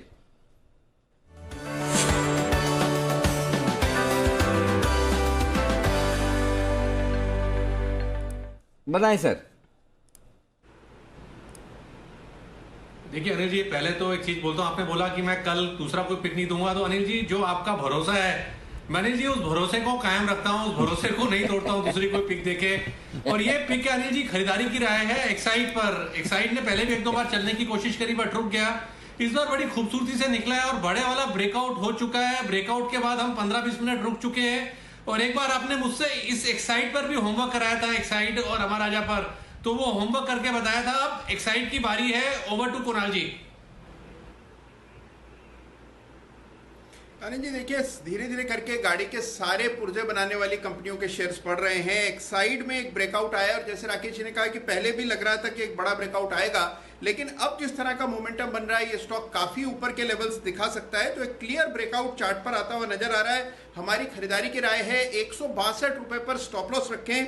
पहला टारगेट 178, दूसरा टारगेट 182, 182 के टारगेट के लिए एक्साइड पे हमारी खरीदारी की राय है। ये हमारा पिक ऑफ द डे। और अनिल जी एक टिप्पणी मुझे करनी है, तो जब आपके पास वक्त हो आशु जी से एक बातचीत करनी है अनिल जी। आशु जी से बात करना सवाल है, आपको कुछ बोलना है तो बोल दो, आशु जी से बातचीत अलाउड नहीं है। भाई साहब कहाँ गजब कर रहे हो आप तो, जय भी मना कर रहे हैं, वागले साहब भी देख इधर उधर देखना ना सवाल ही पैदा नहीं होता है। दही मिलते हैं 3:30 बजे शुक्रवार को मस्ती की पाठशाला में। आशु जी ने अभी ये कहा जी कुणाल जी, एक छोटी सी बात है बस जी जी कि अनिल जी देखिए, आशु जी ने कहा कि सारी महिलाएं जो उनको मिलती हैं, उनके परिवार के जो महिलाएं हैं, जो भी उनको महिलाएं मिलती हैं, वो सब जैसे ही सोने की बातचीत करने लगती हैं, उनको लगता है कि अब सोने का टॉप बनने वाला है। तो अनिल जी देखिए, इस पे मुझे सख्त आपत्ति है, क्योंकि देखिए महिलाओं ने अनिल जी इस बार बहुत बड़ी बाजी मार ली है। महिलाएं लगातार कहती रही थी कि सोना लो, और हम पुरुषों ने शायद उनकी बात मानी होती तो आज बड़े मुनाफे पर होते। तो अनिल जी इस बार महिलाओं को हमें श्रेय देना चाहिए, सही उन्होंने एसेट क्लास आइडेंटिफाई किया था और लगातार करती रही है। आपका दिल बड़ा है, आप श्रेय दे रहे हैं, आप नहीं भी देंगे तो वो अपने आप ले लेंगे। आप उन्हें आपके भरोसे थोड़ी है कि वो श्रेय ले लें, हम नहीं देंगे तो वो तो ले लेंगे। देखा मैंने कहा था, ये तो इसमें है ना, मतलब बिल्कुल भी आप तनाव न लें। मार्केट में सबसे जो एक जब हम ये रिंग का जमाना होता था और जब है ना सब लोग ऑनलाइन ट्रेडिंग नहीं करते तब सबसे ज्यादा सेंटेंस यही चलता था। किसी दिन किसी ने कहते, मैंने आपको सुबह बोला जैसे कि देखिए आज SBI बढ़ जाएगा, ठीक है SBI देखा मैंने कहा था देखा मैंने कहा था यहाँ बंद होगा, देखा मैंने, तो वो फिर बाद में फिर हम ये कहते अच्छा आज तो ठीक है कल का क्या मतलब वो फिर क्या है, वो कभी कभार ऐसा हो जाता है। लेकिन ठीक है, एक बात पक्की है कि जो सोना खरीद कर बैठे हैं वो समझदार तो साबित हुए। और समझदारी की बात से मैं एक बात बताना चाहता हूँ, आज भी जब सुबह सोने के और चांदी के दाम तेजी से गिरे थे तब हमारा सवाल एक ही था, बंसल जी भी थे पैनल पे, आप सब लोग भी थे, बिल्कुल हम आपको एक ही चीज पूछे थे, कहाँ लेना है। तब हमने ये नहीं कहा कि कहाँ बेचना है हमारा, क्योंकि आपको क्वेश्चन भी सही होना चाहिए कि अगर चांदी 75,000 के ऊपर है तो वहां सवाल ये पूछना कि बेचना कहाँ है जी। 55-56 हजार के ऊपर है सोना है तो वहां पूछना बेचना कहाँ है। जब 50,000 आ रहा है तो पूछना लेना कहाँ है, क्योंकि तभी आप वो माइंडसेट बना पाएंगे और दर्शक भी आपके उस हिसाब से सोच पाएंगे। तो लेना और बेचना दोनों लेवल्स भी आपको समझ में आने चाहिए, किस लेवल पर किस तरह के सवाल होने चाहिए। बाय द वे 2:30 बज चुके हैं बिल्कुल अनिल जी, और अब स्ट्रैटेजी का डेटा तैयार है, जान लेते हैं कि मार्केट की चाल कैसी रहेगी।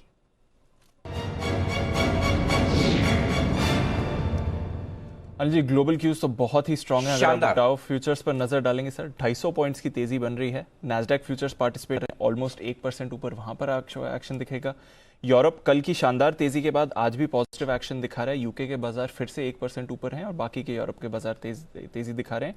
और एशिया थोड़ा मिला जुला कारोबार रहा, पर हांगकांग 1.5% ऊपर था, जापान भी आधा % ऊपर था। तो बहुत पॉजिटिव क्यूज है सर अनडाउटेडली। और ये अब पॉजिटिव है दीप, सुबह सुबह हम 7 बजे भी जी और 8 बजे भी जब कमेंट्री कर रहे थे कि अगर 100 पॉइंट नीचे खुले तो लपक लीजिए, बिल्कुल यही शब्द थे, लपक लीजिए 100%। और जहां खुले वहां भी खरीदना है, नीचे आए तो और खरीदना है। कोई बड़ी बात नहीं कि हरे निशान में बंद हो जाए, और लगभग उसकी तैयारी है। अब हरे निशान में बंद होना और लगभग आप हरे निशान में बैंक निफ्टी तो आ ही चुका है।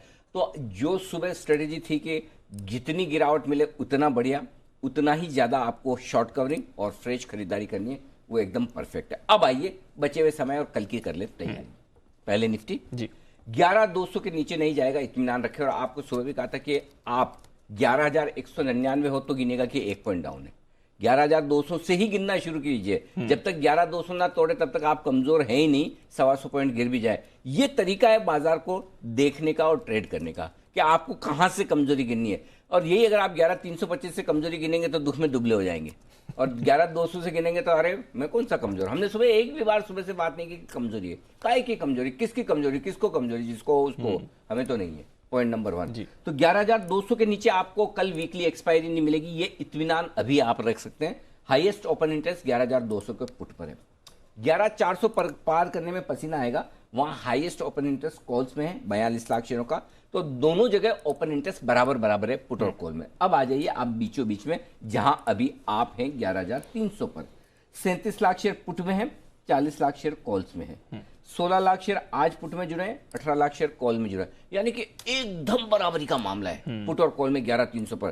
तो 11,300 आपके लिए रस्सा कशी और कश्मकश वाला लेवल है। अगर आज 11,300 के ऊपर बंद होते हैं तेजी की पोजीशन लेकर जाइए, और 11,300 के नीचे बंद होते हैं, सुनिएगा ध्यान से, तो भी तेजी की पोजीशन लेके जाइए तो भी लेके जाइए। 11,300 के नीचे बंद है तो ज्यादा लेके जाइए, 11,300 के ऊपर बंद हो तो थोड़ा ऊपर का कॉल भेज दीजिए।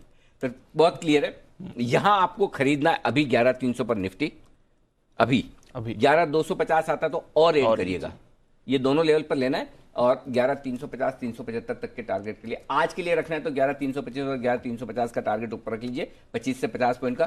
कल तक रख रहे हैं तो 11,375 तक के टारगेट के लिए खरीदारी कर लीजिए, सिंपल, ठीक है ना। तो कंफ्यूज है, 11,300 के ऊपर खरीद बंद हो तो लेना ही है, नीचे बंद हो तो भी लेना। अब आइए बैंक निफ्टी 22,250, ये भी ट्रेडिंग रेंज के बीचों बीच में, जैसे निफ्टी है ना 11,200 11,400 के बीच में, सेम बैंक निफ्टी में दीप 22,000 पर हाईएस्ट ओपन इंटरेस्ट है पुट में 15 लाख शेयर, 22,500 पर हाईएस्ट है कॉल्स में 13 लाख शेयर, लगभग बराबर, बीचों बीच में आप 22,500 पर हैं, ठीक है। 22,300 के ऊपर बंद होते हैं, 22,300 22,325 तो पक्का लेकर जाना है बैंक निफ्टी कल के लिए। और उसके नीचे बंद होते हैं तब भी लेके जाना है, ठीक है। दोनों केस में लेना है जी। सिर्फ लेने के लिए क्या हेजिंग करनी है वो हम क्लोजिंग के वक्त देखेंगे 3:20 पर। लेना दोनों ही केस में। और अगर बेस्ट एंट्री पॉइंट ये है कि अगर आपको 22,075 से 22,150 की रेंज में मिले मौका बैंक निफ्टी पर तो बहुत ही बढ़िया है। नहीं मिले तो अभी भी ले सकते हैं, नीचे में और ले सकते हैं। 22,325 अभी पार किया तो फिर आज ही हो सकता है 22,400 22,450 मिल जाए, और अगर आज ही 22,400 450 मिल जाए तो फिर एक बार प्रॉफिट बुक कर ले। ओके, अगर आज ही मिल जाए तो, अदरवाइज देखते हैं फिर कल के लिए, कोई इशू नहीं, खरीदना है। क्लियर है? बिल्कुल सर, एकदम क्रिस्टल क्लियर एडवाइस, कहीं कोई इफ और बट नहीं। कोई स्टॉप लॉस रेकमेंड? हाँ बिल्कुल। किस पे चाहिए आपको? निफ्टी पे? निफ्टी बैंक निफ्टी पे जो स्टॉप लॉस 11,200 है, बैंक निफ्टी पे स्टॉप लॉस 22,000 है। ओके, तो जब तक ये होल्ड कर रहे हैं कोई प्रॉब्लम, कोई टेंशन नहीं, बिल्कुल। ओके, तो खरीदारी ही करनी है, इन लेवल्स पर खरीदिए, इन लेवल्स पर खरीदिए, इसके नीचे खरीदिए, खरीदारी करनी है, ये आपके लिए क्लियर स्ट्रैटेजी है। ये तो रही इंडेक्स की बात। चलिए आपको एक बढ़िया एक्सपायरी का ऑप्शन भी दे देते हैं, बिगुल बजाते हैं विश्वेश जी के लिए।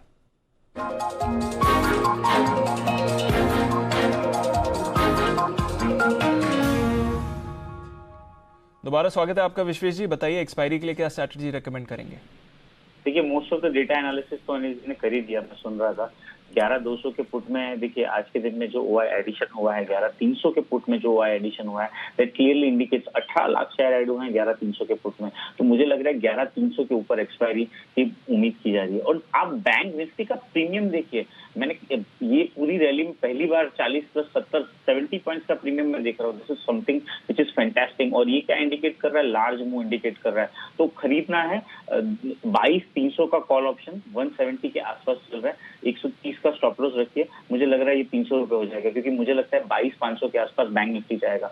निफ्टी में भी मुझे लगता है 11,300 का कॉल ऑप्शन जो 60 रुपीज के आसपास चल रहा है वो खरीदना चाहिए। मुझे लगता है कि निफ्टी का 11,300 का कॉल जो 60 रुपए में मिल रहा है वो खरीदना चाहिए। यहाँ पे छोटा सा स्टॉप लॉस रहेगा 40 रुपए का, इसका 100 रुपए का टारगेट रहेगा। सी ओवरऑल जिस हिसाब से bears have tried pushing the market around 11,22,300 spot और 11,300 निफ्टी, इन दोनों के स्पॉट पे जिस हिसाब से बेयर्स ने बहुत कोशिश की है, मशक्कत की है, और उनको जिस हिसाब से ट्रैक किया गया है, मुझे लगता है आज ही या फिर 400 450 या 350 360 हो सकता है निफ्टी बैंक निफ्टी के ऊपर। तो ये मेरी राय होगी निफ्टी और बैंक निफ्टी में eight the money call option carry करने की ओवरनाइट के पॉइंट ऑफ व्यू से। आपने पहले ही बता दिया था, बराबर ना? अब निफ्टी का 11,300 वाला कॉल ऑप्शन लेना है, राइट? क्या भाव में एंट्री करनी है? स्टॉप लॉस 40 रुपए, टारगेट 100 रुपए, करेक्ट? 60 रुपए के आसपास, 40 रुपए का स्टॉप लॉस, 100 रुपए का टारगेट। निशाना परफेक्ट रहना चाहिए विश्वेश जी। सर देखिए, एक चीज समझिए, हाँ आप जैसे कहते हो मैं भी वैसे ही करता हूँ सर। इस मूवमेंट में डेटा जो है उसके हिसाब से हम काम कर रहे हैं। कल उठ के अगर बदल भी गया तो हम तो डेटा के हिसाब से ही बोलेंगे, लेकिन फिलहाल प्राइस मोमेंटम मार्केट नहीं मैं ना थोड़ा सा इसको सीरियसली एक चीज बताना चाहता हूँ दर्शकों को, क्योंकि क्या है, हर एक एनालिस्ट का कॉल देने का एक तरीका होता है। नितिन जी के कॉल में अगर नितिन जी को लग रहा है कि बैंक निफ्टी 500 पॉइंट बढ़ने वाला है, तो भी नितिन जी देखिए, अनिल जी हमें यहाँ से बैंक निफ्टी में अच्छी तेजी दिख रही है, यहाँ से बैंक निफ्टी में 500 पॉइंट की बढ़त आ सकती है। और विश्वेश जी के बैंक निफ्टी अगर 50 पॉइंट में बैंक निफ्टी बहुत जबरदस्त दिख रहा है, यहाँ से 50 पॉइंट ऐसे बढ़ जाएगा, अभी आप देखिए। तो ये हर एक का तरीका है। तो हमारे विश्वेश जी हैं बेहद एग्रेसिव, तो कई बार, और जब वो एग्रेसिव, और कल तो मुझे याद भी है परसों जब विश्वेश जी कॉल दे रहे थे, बोले कि ये मैं बहुत एग्रेसिव कॉल दे रहा हूँ। जब बहुत एग्रेसिव कॉल जो होता है ना, उसमें आपको ये ध्यान में रखना चाहिए कि रिस्क ज्यादा होती है, रिटर्न भी ज्यादा होते हैं, तो आप उस हिसाब से ट्रेड करें। तो विश्वेश जी ने एकदम क्लियर कट, साफ, बेहतरीन रणनीति दी है निफ्टी खरीदने की। 11,300 में कॉल ऑप्शन खरीदिए, 60 में 40 का स्टॉप लॉस, 100 रुपए का टारगेट। बैंक निफ्टी का तो वो ऑलरेडी दे ही चुके हैं, एंजॉय कीजिए, कोई टेंशन नहीं। 22,300 का at the money call option, दोनों at the money call option आपको खरीदने। शुक्रिया विश्वेश जी, आपका बेहतरीन दोनों स्ट्रेटेजी देने का। आपके बात करते करते देखिए फिर से 11,320, वाह, डे हाई, कमाल है। विश्वेश जी ऐसे थोड़ी विशेष हैं, कुछ ना कुछ तो विशेष उनमें जरूर है ही। आइए थोड़ी देर में निफ्टी के निशानेबाज नितिन जी भी हमारे साथ जुड़ेंगे, और जुड़ ही चुके हैं भाई। नितिन जी का स्वागत कर लेते हैं। बस जब तब तक एक बार ये घाटा जो बढ़ गया बता देते हैं। स्नाइडर इलेक्ट्रिकल, हाँ वो जो लिफ्ट बनाने वाली कंपनी वही है ना जी, हाँ, तो इनका घाटा बहुत बढ़ गया, 6 करोड़ से बढ़कर 29-30 करोड़ के आसपास आ गया। ये भी विदेशी कंपनी है जी सर, और लॉकडाउन का इम्पैक्ट इन्हें भी। कुणाल जी ENA है क्या आपके पास? 80 रुपए वाला तो शायद ही होगा जी अनिल जी। नहीं अनिल जी मेरे पास नहीं। हाँ, 800 से नीचे का तो आप बात ही मेरे पास नहीं है, लेकिन मेरे रडार पर बहुत समय से रडार पर अनिल जी काफी समय से पिट रहा है ये स्टॉक। 240 रुपए से घटता हुआ आ रहा है, 80 रुपए के आसपास सेटल हो रहा है। लेकिन एक अच्छी बात है अनिल जी, इन स्तरों पर मुझे सपोर्ट नजर आता है तो मुझे लगता है कि अब बहुत ज़्यादा डाउनसाइड इसमें नहीं बची है। इसमें ट्रेडिंग की तो मेरी हरगिज़ राय नहीं है, ये तो निवेश लायक शेयर है, लेकिन क्योंकि इसमें डाउनसाइड अब बहुत कम लगती है मुझे लगता है कि जो लोग बहुत पेशेंटली होल्ड कर पाएंगे उनको धीरे धीरे करके एक्यूमुलेट करना चाहिए। ये स्टॉक मुझे लगता है वापस से 150 रुपये के लेवल्स आपको दिखाएगा। धीरे धीरे एक्यूमुलेट करें, साल 2 साल का व्यू रखें। ओके ठीक है। अच्छा बाय द वे, ये लिफ्ट वाली कंपनी नहीं, हमारे बंसल जी ने चैनल चेक करके बता दिया, वो लिफ्ट आती वो अलग स्मार्ट मीटर, हाँ स्मार्ट मीटर वाली। बिल्कुल बंसल जी शुक्रिया, बेहतरीन आपने बता दिया। आइए जल्दी से एक्सपायरी का नहीं सॉरी निफ्टी के निशानेबाज नितिन मुरार का हमारे साथ है, और उसके बाद एक सबसे बेहतरीन स्प्रेड। मुझे लगता है मैं आशु जी का नाम स्विंग का सुल्तान रखूं या स्प्रेड पे कुछ नया बनाऊं, वही सोचना पड़ेगा। स्प्रेड का सुल्तान स्प्रेड का सुल्तान, हाँ ये भी हो सकता है। बट एनीवे पहले निफ्टी के निशानेबाज नितिन जी और उसके बाद आएंगे आशु जी के पास।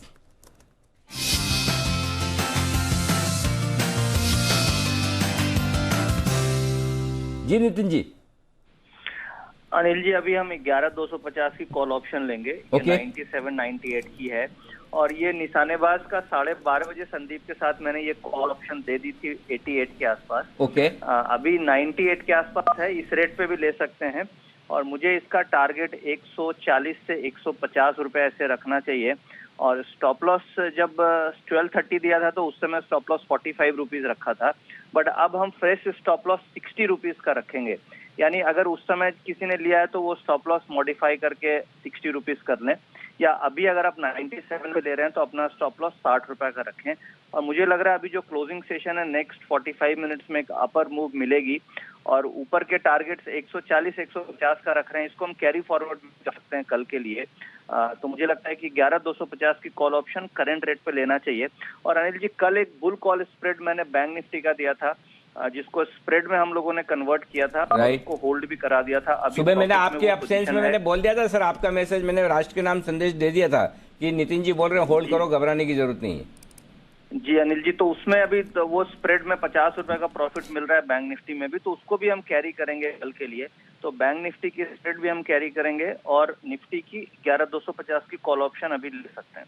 हर एक एक्सपर्ट पूरी जवाबदेही के साथ, पुराना कॉल ये मुझे रिमाइंड करने की भी जरूरत नहीं पड़ती। अब तो पहले तो मैं याद भी रखता था किसने क्या दिया, अब तो सब अपने आप बोले रहे। आशु जी का आपने देखा ना, सारे के सारे कॉल जो दिए सब साथ के साथ स्प्रेड है और जो भी कॉल पुराने सब बता दिए। तो नितिन जी कह रहे हैं निफ्टी का कॉल ऑप्शन खरीदिए 11,250 का in the money call option, और जब in the money call option खरीदते तो कॉन्फिडेंस और कंफर्ट जबरदस्त होता है। अच्छा नितिन जी, ये तो हो गया, और कुछ और कोई ऑप्शन है, खाली निफ्टी पे निशाना लगाना है आज?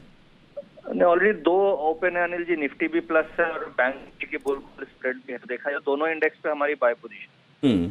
चलिए बहुत बहुत शुक्रिया नितिन जी, धन्यवाद आपका। और 2:50 पे हमारे साथ बसीन साहब जुड़ेंगे, उससे पहले एक बिगुल स्विंग के सुल्तान आशु मैदान के लिए।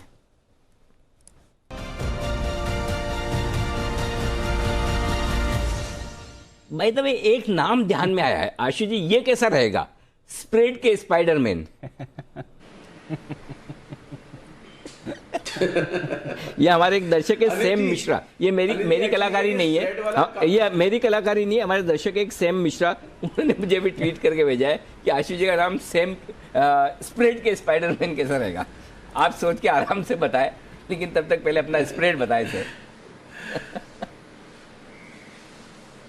अच्छा अनिल जी, एक्चुअली क्या है कि मेरा थोड़ा सा ना एक रीजन है ये रिवर्स बियर स्प्रेड बनाने का निफ्टी में। अनिल जी, औरो, बीपीसीएल, ग्लेनमार्क, एसबीआई, कितना कुछ हमने लॉन्ग किया हुआ है और सब चीजें लॉन्ग हैं। मुझे लगता है अनिल जी बैंक निफ्टी में स्ट्रेंथ ज्यादा है, निफ्टी में थोड़ी कम लग रही है। अनिल जी मैं ये ट्राई करना चाहता हूं जिसमें कुछ लॉस नहीं होगा। आशु जी एक मिनट आशु जी, अगर आपको लग रहा है कि तेजी की पोजीशन थोड़ी ज्यादा, थोड़ी कम कर लो। बियर स्प्रेड क्यों बनाना चाहते हैं? छोड़ दो ना, बड़ी मुश्किल से तेजी होने दो, मतलब क्यों बनाना ही क्यों है, ये बताओ मुझे। अनिल जी वो इसलिए बनाना है कि एक चांस है कि 11,250 की एक्सपायरी हो सकती है, तो मतलब 11,300 के नीचे जाना कोई बड़ी बात नहीं है। क्योंकि अनिल जी हुआ क्या है, पिछले अगर 3-4 बार से देखिए, जो 11,300 के ऊपर पकड़ो वाला सिग्नल आता है ना, वो 3 बार डिफाई कर चुका है। तो जब तक 350 के ऊपर जाके बंद नहीं होता तब तक मैं उस कॉन्फिडेंस में नहीं आऊंगा कि तेजी में कि अगला पड़ाव बन रहा है। तो अनिल जी ये 300 के ऊपर 2-3 बार धोखा दे चुका है या उस तरह से, तो मुझे एक ये बनाना है अनिल जी, 11,350 का एक पुट लेना है जिसका रेट 57-58 चल रहा है और 11,250 के 2 बेचने हैं। अनिल जी ये लिए बेची करने में आपकी जो कॉस्ट है सिर्फ अनिल जी 12 से 14 रुपए आ रही है, सिर्फ 12 से 14 रुपए। अनिल जी 11,350 पे 14 रुपए के स्प्रेड से आप अगर निफ्टी का बिका हुआ खड़ा हुआ है जो कि 11,150 तक सेफ है, जब सब लोग तेजी में है, तेजी दिख रही है, तेजी लग रही है, स्ट्रांग है, तो नीचे का तो डर होना नहीं चाहिए। तो अनिल जी अगर ये 11,250 के आसपास एक्सपायरी होती है तो इसमें बहुत अच्छा प्रॉफिट हो जाएगा। मैं इसको थोड़ा सा प्रीएम्प्ट कर रहा हूं और बुल स्प्रेड्स के अगेंस्ट अनिल जी बीएसएट सेफ्टी के लिए बना रहा हूं कि उसमें chances Anil ji 50 point Nifty के लिए जाना कोई बड़ी बात नहीं है, ये अच्छा प्रॉफिट दे सकता है। और सिर्फ 12 रुपए अनिल 14 रुपए अनिल जी 14 रुपए के स्प्रेड में ऑलरेडी आप 30 पॉइंट इन द मनी हो।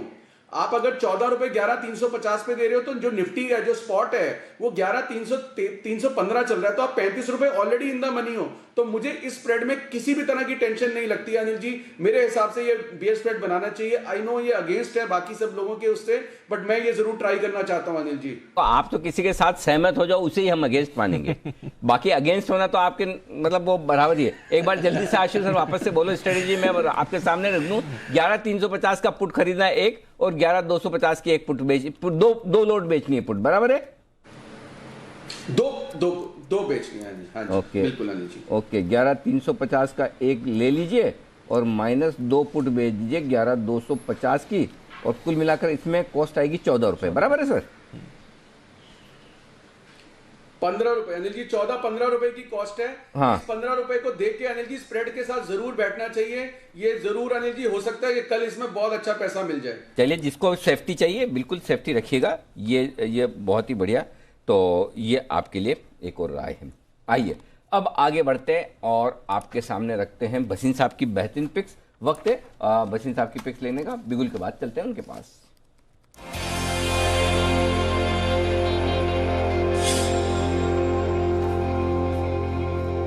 एक बार फिर से स्वागत है सर आपका। बताएं सर आपकी बीटीएसटी पिक्स। सर बीटीएसटी है आज क्लोज पे सबसे स्ट्रांग बंद हो रहा है। स्टेट बैंक 3 मंथ हाई पे, 6 मंथ हाई पे 202 203 में लीजिए। 197.50 का टारगेट, 220 का टारगेट, 197.50 का स्टॉप लॉस, 220 का टारगेट। ओके 203 202 की रेंज में खरीदिए एसबीआई, और ये है 220 के टारगेट के लिए। आप तो लगातार काफी दिनों से आईटीसी और एसबीआई पर बुलिश हैं ही। बस एक ही पिक है सर? सर एक ही है। Perfect, thank you so much, बहुत बहुत धन्यवाद आपका। और 202 203 में खरीदिए। और आज सुबह ही एसबीआई खरीदने की राय किरण जी। अरे किरण जी ने स्पेशल पिक फोन फ्रेंड करके दिया था। किरण जी एसबीआई जरा अपडेट दीजिए, आपने सुबह बताया था खरीदने का। नहीं बिल्कुल अनिल जी, लॉन्ग पोजीशंस रखने चाहिए। हमने देखा है कि किस तरीके से 200 के कॉल ऑप्शन में अनवाइंडिंग देखने को मिल रही है, वो और भी दिलासा नजर आता है इसमें। अब अभी 70 लाख शेयर्स अगर कवर हो चुके हैं, और भी कवर होने हैं, और सबकी पोजीशंस 210 और 220 के कॉल्स में चली गई है। तो मेरा मानना है कि जैसे ये 207 208 होता नजर आएगा तो वापस एक बार आपको इधर रिमेनिंग 1.4 करोड़ है वो कवर होते नजर आएंगे, और ऊपर के लेवल्स में अनवाइंडिंग देखने को मिलेगी। तो चार्ट पैटर्न अभी भी कायम है। अभी मेरा स्टॉप लॉस जो 198 का मैंने कहा, 199 का कहा था, वो शायद आप फ्यूचर्स लेवल का अगर देखते हैं तो 200 रुपए 50 पैसे भी कर सकते हैं, और एक बार 210 के ऊपर रिव्यू ले लेंगे। पर अगर डिलीवरी भी बाय करते हैं तो भी अनिल जी कोई दिक्कत नहीं है। जो पैटर्न है, एक महीने का टारगेट 240 250 आ रहा है, और ऐसे मैंने ट्वीट भी किया है दोपहर को। ओके, तो ये है आपके लिए राय एसबीआई पर। आपके लिए भी अच्छा। जय तैयार है अपने जैकपॉट शेयर के साथ बिगुल।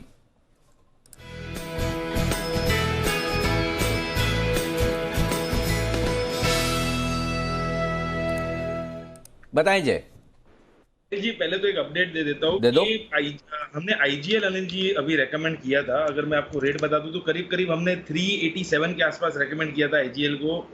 कॉल ऑप्शन रेकमेंड किया था, पर भाव करीब करीब 386 87 के आसपास था। 396 का हाई लगा चुका है। और अनिल जी वो 11 11.5 वाला जो कॉल ऑप्शन था वो 15 रुपए 20 पैसा हो चुका है। तो मैं कहूंगा कि वहां पे किसी को अगर प्रॉफिट बुक करना है तो प्रॉफिट बुक कर सकते हैं। एंड अब जो दूसरा कॉल रिकमेंडेशन मैं कर रहा हूँ अनिल जी, वो है सेम सेक्टर में से, वो है एमजीएल का 980 का Anil ji call option buy करके चलना है, जो करीब आपको मिलेगा 35-36 के रेंज में। इसे बाय करना है अनिल जी। इसमें एक स्टॉप लॉस लगाना है हमें नीचे में 24 रुपए 50 पैसे का।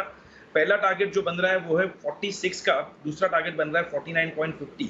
46 एंड 49.50 ये दो टारगेट्स के लिए एमजीएल का 980 का कॉल ऑप्शन खरीदे। और 24.50 का स्टॉप लॉस रहेगा। अनिल जी, रैशनल बहुत सिंपल है कि ये सेक्टर में अगर देखें तो आप सारी स्टॉक्स चल रहे हैं।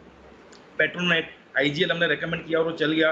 अनिल जी, एमजीएल में डे बिफोर यस्टरडे एक हैमर कैंडलस्टिक पैटर्न फॉर्म हुई और उसके साथ ही साथ कल के अगर ट्रेडिंग सेशन में मैं देखूं तो एक morning star reversal candlestick pattern form हुआ है। राइट शोल्डर खत्म हो चुका है inverse head and shoulders pattern का। मैं कहूंगा hammer pattern, morning star pattern और साथ ही साथ inverse head and shoulders and sector अच्छा कर रहा है। So with all of this combination मुझे ऐसा लग रहा है कि अब एमजीएल में भी हमें उस तरह का ही मूव देखने मिलना चाहिए। आईजीएल एमजीएल दोनों ही स्टॉक्स एक्शन में है। अगर आपने जय की आईजीएल कॉल को फॉलो किया था तो वहां पर आप मुनाफा बुक कर लीजिए और अब एक फ्रेश कॉल है एमजीएल पर, यहां पर आप नजर डालिए। चलिए अब स्वागत करते हैं सुमित जी का, उनके लिए बिगुल बजाते हैं सुमित के सुपरहिट का।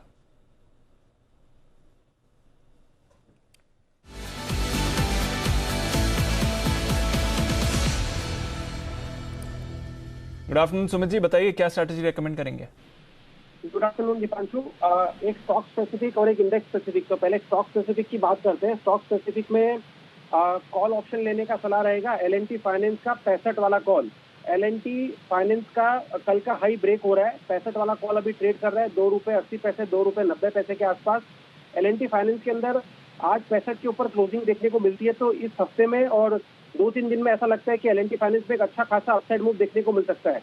मेरे को लग रहा है कि जिस तरह से ये स्टॉक रोज धीरे धीरे करके तेजी दिखा रहा है, इस बार ये 68 रुपए से लेके 70 रुपए तक का अपसाइड मूव दिखा सकता है। तो ऐसा होने पे एल&टी फाइनेंस का 65 वाला कॉल जो अभी 2.90 पे चल रहा है, इसके टारगेट्स ऊपर में 4.5 रुपए से लेके 6 रुपए तक देखने को मिल सकते हैं।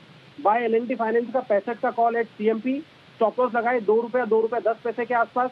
ऊपर में टारगेट देखने को मिल सकते हैं 4.5 रुपए का पहला टारगेट और 6 रुपए का दूसरा टारगेट। 3 से 4 दिन के लिए ये स्ट्रेटेजी होगी। ओके, ये है आपके लिए एल&टी फाइनेंस पर राय। 65 रुपए का जो उसका कॉल है उसको आप खरीद सकते हैं। इंडेक्स पर क्या राय है सुमित जी? देखिए दीपांशु, सुबह एक तो अपडेट देता हूँ। सबसे पहले सुबह हमने हीरो या जीरो टाइप कॉल दिया था बैंक निफ्टी के अंदर, जब एकदम लोअर लेवल पे बैंक निफ्टी ट्रेड कर रहा था। 22,500 का कॉल लेने की सलाह थी 50 रुपए के आसपास। उसमें 123-24 का हाई लग चुका है, तो एक अच्छा खासा अपसाइड मूव देखने को मिला है। अब यहाँ पे मेरे को लग रहा है कि जितना कंसोलिडेशन देखने को मिल रहा है निफ्टी बैंक निफ्टी में, उसको देखते हुए मेरे को लग रहा है कि निफ्टी बैंक निफ्टी यहाँ से एक अच्छा अपसाइड मूव दिखा सकता है। तो निफ्टी का 11,350 का कॉल 28 से 30 रुपए के आसपास अभी ट्रेड कर रहा है। 10 रुपए का इसके अंदर स्टॉप लॉस लगाना है। निफ्टी का 11,350 का कॉल लेने का सलाह रहेगा। ऊपर में 70 से 80 रुपए तक का मूव कल तक देखने को मिल सकता है। तो मैं ये कल की एक्सपायरी का बात कर रहा हूँ। 11,350 का कॉल खरीदे, 10 रुपए का स्टॉप लॉस लगाएं। ऊपर में टारगेट 70 से 80 रुपए तक का देखने को मिल सकता है। ओके, 70 से 80 रुपए के टारगेट के लिए आप खरीदारी करिए और आपको यहाँ पर अच्छी गेंस आती हुई दिख सकती हैं। और सुबह भी जो सुमित जी ने बैंक निफ्टी के ऑप्शन की कॉल दी थी वहाँ पर भी आपको अच्छी तेज़ी आती हुई दिखी है। अब शुक्रिया सुमित जी। मार्केट के लेवल्स की बात कर रहे हैं, कल की एक्सपायरी की बात कर लें तो अब जान लेते हैं कि किन लेवल्स के आसपास एक्सपायरी हो सकती है। एक्सपायरी का एक पोल तैयार किया है आशीष चतुर्वेदी ने। आशीष बताइए, जानकार क्या बोल रहे हैं, किन लेवल्स पर एक्सपायरी देख रहे हैं मार्केट्स की? बिल्कुल दीपांशु, अब तक जितना डेटा है और बाजार के जानकारों से हमारी बात करिए, मूड माहौल जो है तेजी के फेवर में जाते हुए दिख रहा है निफ्टी में। और निफ्टी के लेवल्स में बताऊं, इससे पहले मैं बता दूं कि निफ्टी बैंक पर जो जानकारी है वो काफ़ी ज़्यादा कॉन्फिडेंट नजर आ रहे हैं। मान रहे कि निफ्टी बैंक का जो सेटअप है वो बढ़िया नजर आ रहा है। पहले निफ्टी के लेवल्स देख लेते हैं। यहाँ पर 63% बाजार की जानकारी ये मान रहे कि 11,250 से लेकर 11,350 के बीच में एक्सपायरी होगी। 11,400 एक बड़ा रेजिस्टेंस है, 11,350 को भी एक माइनर हर्डल माना जा रहा है। लेकिन बाजार की जानकारी ये मान रही कि 11,350 को छू सकता है बाजार। फिलहाल जो डेटा अवेलेबल है इसके मुताबिक, लेकिन 11,400 को बड़ा रेजिस्टेंस माना जा रहा है। सिमिलरली अगर आप देखें तो 23% बाजार के जानकार ऐसे हैं जो मान रहे हैं कि 11,350 के ऊपर भी जो बाजार है वो पार होते हुए नजर आएगा। केवल 14% थोड़े से पेसिमिस्ट हैं, मान रहे कि बाजार में गिरावट देखने को मिलेगी। 11,150 से लेकर 11,250 तक निफ्टी की एक्सपायरी हो सकती है। वहीं निफ्टी बैंक के अगर आप लेवल देखें तो 58% बाजार की जानकार ये मान रहे हैं कि 22,300 से लेकर 22,500 यहाँ पर एक्सपायरी होगी। 22,500 रेजिस्टेंस है और एक स्ट्रॉन्ग लॉजिकल सपोर्ट बाजार में निफ्टी बैंक के लिए 22,000 को माना जा रहा है। लेकिन क्योंकि बाजार के जानकार ये मान रहे कि सेटअप बहुत बढ़िया है, ब्रेकआउट हो सकता है यहाँ पर और तेजी कंटिन्यूएशन देखने को मिलेगी और 22,500 पार हो जाएगा तो हो सकता है कि बाजार में शॉर्ट कवरिंग भी देखने को मिले। ऐसे में जो निफ्टी बैंक है 22,500 की भी जा सकता है, ऐसा 24% मान रहे हैं। तो कुल मिलाकर देखा जाएगा तो तेजी का व्यू ही सामने आ रहा है। बिल्कुल तेजी का व्यू ही सामने आ रहा है और अभी थोड़ी देर पहले अनिल जी भी हमें बता रहे थे कि 11,300 के ऊपर ही निफ्टी की एक्सपायरी होनी चाहिए और ज़्यादातर जानकार भी यही मान रहे हैं कि उन लेवल्स पर आपको ध्यान रखना चाहिए। बल्कि आज सुबह भी मार्केट्स पर आपको सटीक राय दी गई थी। अनिल जी ने कहा भी था कि जितने नीचे बाजार खुले उतनी अच्छी अपॉर्चुनिटी है खरीदारी के लिए। एक बार देख लेते हैं बाजार पर आपको क्या राय दी गई थी। जितना गैप डाउन आप सोच रहे हैं, मैं सोच रहा हूँ या लोग सोच रहे हैं, उतना गैप डाउन नहीं होगा। लपक लेना है। खरीदे निफ्टी 11,150 से 11,235 की रेंज में। 11,100 स्टॉप लॉस है, 11,275, 300, 325 और 375 तक के टारगेट के लिए, 4 टारगेट के लिए आपको निफ्टी में करनी है खरीदारी। लेकिन लेना जरूर है इस रेंज में, ये बात पक्की है। 21,900 ज्यादा रीजनेबल लेवल है एंट्री करने का, अगर मिलता है तो। 21,750 ब्लाइंड बाय, जो एकदम पैसिव इन्वेस्टर है, जो एकदम बिना रिस्क के लेना है, 21,750। सुबह सुबह हम भी जब कमेंट्री कर रहे थे कि अगर 100 पॉइंट नीचे खुले तो लपक लीजिए। बिल्कुल। और जहां खुले वहां भी खरीदना है, नीचे आए तो और खरीदना है। लगभग आप हरे निशान में, बैंक निफ्टी तो आ ही चुका है।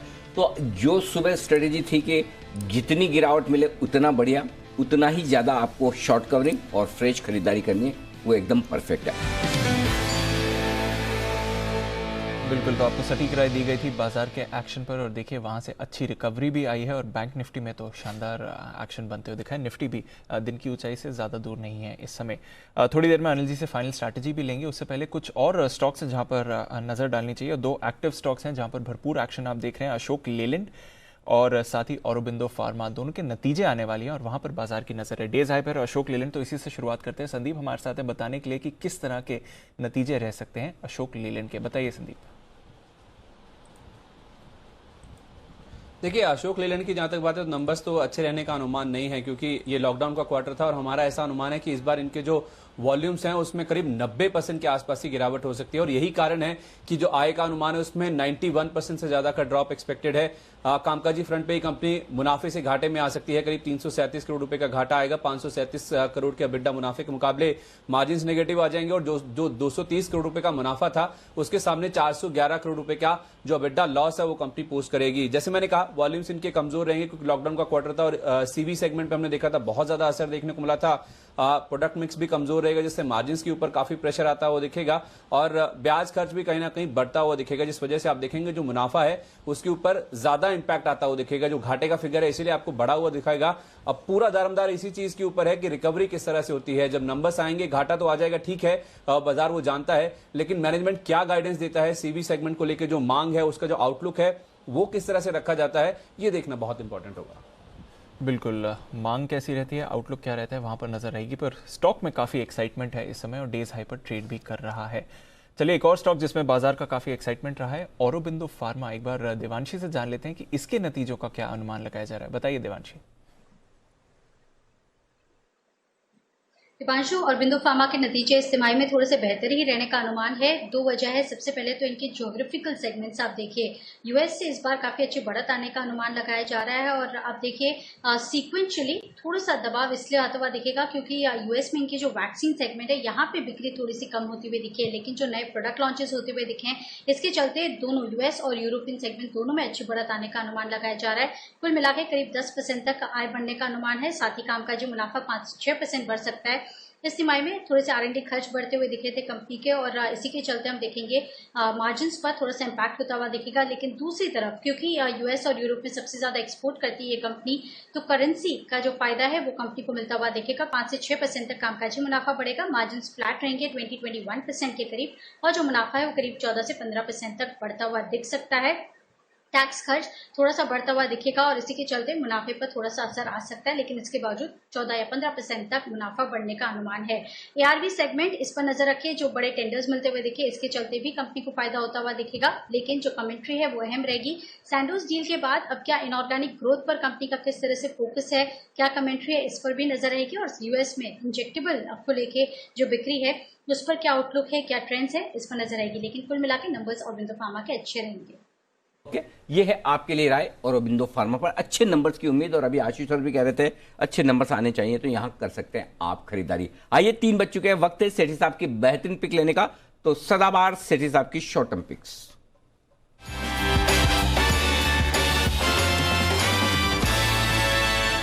बताएं सेठी साहब। स्वागत है। Good afternoon Anil ji. Very good afternoon. हाँ, जो आज की मेरी शॉर्ट टर्म पिक रहेगी वो स्टॉक है, एक बहुत ही जबरदस्त कंपनी है। कंपनी का नाम है फिलिप्स कार्बन ब्लैक।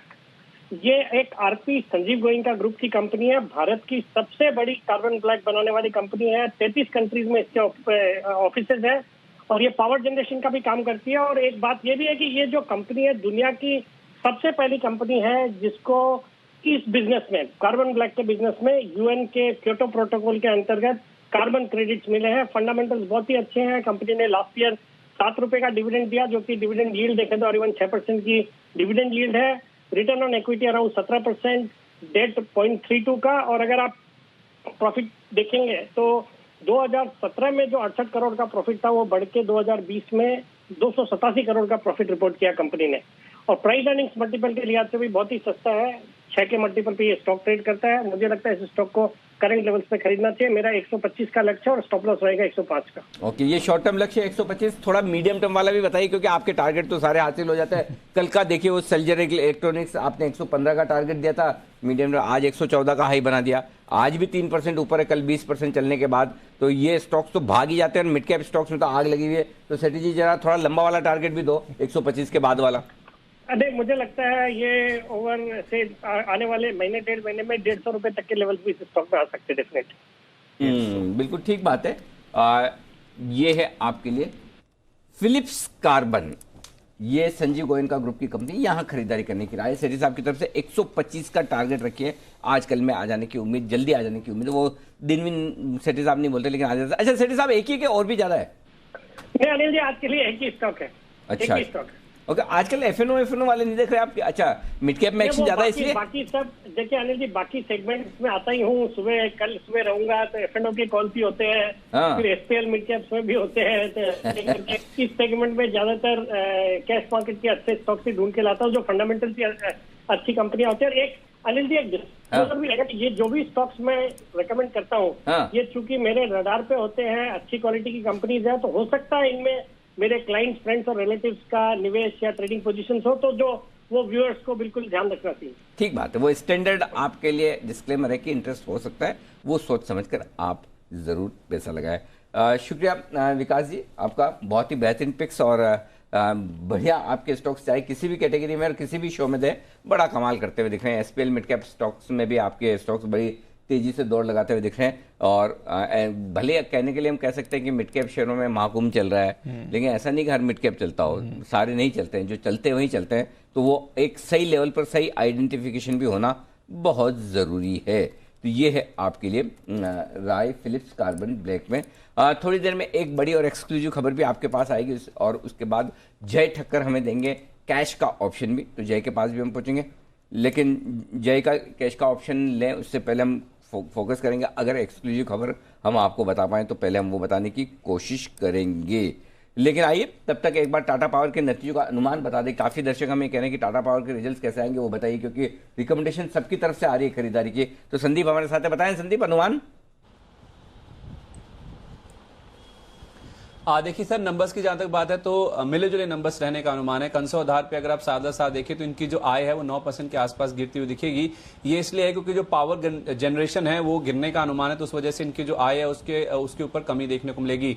कोयले की कीमतें भी नीचे आई हैं, तो जो पास थ्रू कॉन्ट्रैक्ट्स हैं उसका भी जो इम्पैक्ट है कहीं ना कहीं इस बार सेल्स के ऊपर देखने को मिलेगा। तो कोयले की कीमतें नीचे आई हैं तो इनका जो इंडोनेशिया में कोयले का कारोबार है उस पर कहीं ना कहीं इंपैक्ट देखने को मिलेगा, तो वो कहीं ना कहीं प्रेशर में देखने को मिल सकता है। लेकिन हाँ, जो मुंद्रा कारोबार है, क्योंकि ये इंपोर्टेड कोयला ही यूज करते हैं, तो कोयले की कीमतें जो नीचे आई हैं उससे जो अंडर रिकवरी है मुंद्रा प्लांट की वो कहीं ना कहीं कम होती हुई दिखेगी। तो उस वजह से हो सकता है कि आपको भले ही आय नीचे नजर आएगी, कामकाजी मुनाफा करीब 23% के आसपास गिरता हुआ दिखेगा, लेकिन उसके बावजूद भी आप देखिए जो मुनाफा है साल दर साल 12% बढ़कर 170 करोड़ रुपए के आसपास आता हुआ दिखेगा। और जैसे मैंने कहा, जो कोयले की कीमतें नीचे आई उससे कहीं ना कहीं इनके जो मार्जिन है उसमें भी थोड़ा सा इनको जो राहत है इस बार देखने को मिल सकती है। उतना बड़ा ड्रॉप नहीं आएगा जितना हम आय और कामकाजी फ्रंट पे देख रहे हैं। 29.5% वाले जो मार्जिन हैं वो घटकर करीब 25% के आसपास के इस बार देखने को मिल सकते हैं।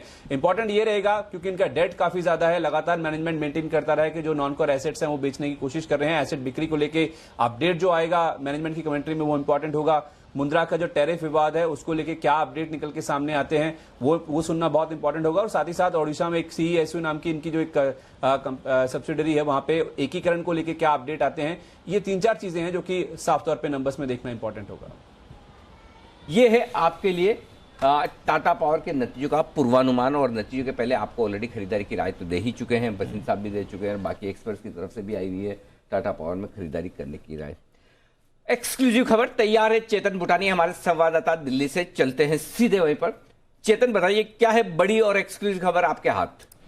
सर, जो मेरे सोर्सेज मुझे बता रहे हैं कि सरकार ने फाइनल नोटिफिकेशन इशू कर दिया है जो चाइना पे एक इनडायरेक्ट अटैक है, क्योंकि जो एंटी डंपिंग ड्यूटी इन्वेस्टिगेशंस हैं उसमें भारत सरकार ने एंटी डंपिंग ड्यूटी लगा दी है। फ्लैक्स फैब्रिक्स या फिर जो लिनन होता है वो और 3 महीनों तक चलेगी। याद होगा कि 2015 में डोमेस्टिक इंडस्ट्री ने कंप्लेन करी थी कि जो लिनन होता है या फिर फ्लैक्स फैब्रिक चाइना से इंपोर्ट हो रहा है वो डंप करा जा रहा है हिंदुस्तान में, जो डोमेस्टिक इंडस्ट्री को, हिंदुस्तान की डोमेस्टिक लिनन बनाने वाली कंपनियों को नुकसान पहुंचा रहा है और इंजरी कर रहा है। तो सरकार ने 2015, वैसे इशू काफी पुराना है, लेकिन 2015 भारत सरकार ने 5 साल के लिए एंटी डंपिंग ड्यूटी इस पे लगाई दी थी, जिसका जो चाइना से इंपोर्ट हो रहा है $0.75 पर मीटर और जो हांगकांग से आ रहा है $0.63 पर मीटर।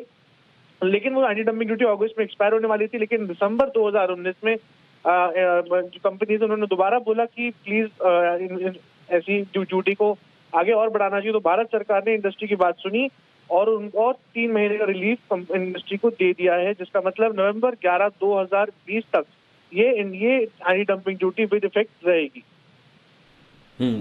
तो ये है आपके लिए लिनन, वो फैब्रिक जो लिनन के शर्ट्स वगैरह, हाँ, और रेमंड तो बढ़िया शर्ट्स, रेमंड इस मामले में नंबर 1 है। तो इस पर एंटी डंपिंग ड्यूटी और आगे बढ़ेगी। चीन से जो लिनन इंपोर्ट किया जाता है उस पर जो ड्यूटी है वो और आगे बढ़ने की तैयारी में। तो ये चेतन, ये हो चुका है या होने की तैयारी में है? सर, ये हो चुका है। नोटिफिकेशन अभी जी बिजनेस के पास एक एक्सक्लूसिव कॉपी भी है नोटिफिकेशन की, और डेफिनेटली डोमेस्टिक इंडस्ट्री को काफी फायदा पहुंचाने की बात यहाँ पे आती हुई। ये सारे नोटिफिकेशन कहाँ से निकाल लेते हैं चेतन आप? सर, अब सोर्सेज बनाने पड़ते हैं। वाह, वेरी गुड। यही तो खास बात है, जब रिपोर्टर दिल्ली में हो और सोर्स ना बने तो फिर फायदा ही क्या। तो चेतन एकदम हमारे रिसोर्सफुल रिपोर्टर है, जो अच्छी खबरें, अच्छे डॉक्यूमेंट्स और अच्छे क्या बताने चाहिए, सारी नोटिफिकेशंस जो आपके लिए पहले निकाल कर लाते हैं ताकि आप दूसरों से रहें आगे। अब थोड़े समय बाद आप सब जगह देखेंगे कि ये ड्यूटी बढ़ी है, ये सब हुआ है, लेकिन आपको जी बिजनेस सबसे आगे रखता है, पहले ये सारे नोटिफिकेशन, सारी इंपॉर्टेंस और सारी इंपॉर्टेंट चीज़ें आपको बता देता है। आइए कुणाल जी के लिए सवाल। कुणाल जी, रेमंड्स दिन की ऊंचाइयों पर 3.5% 280 पर पहुंचता हुआ दौड़ने को तैयार है यहाँ से भी?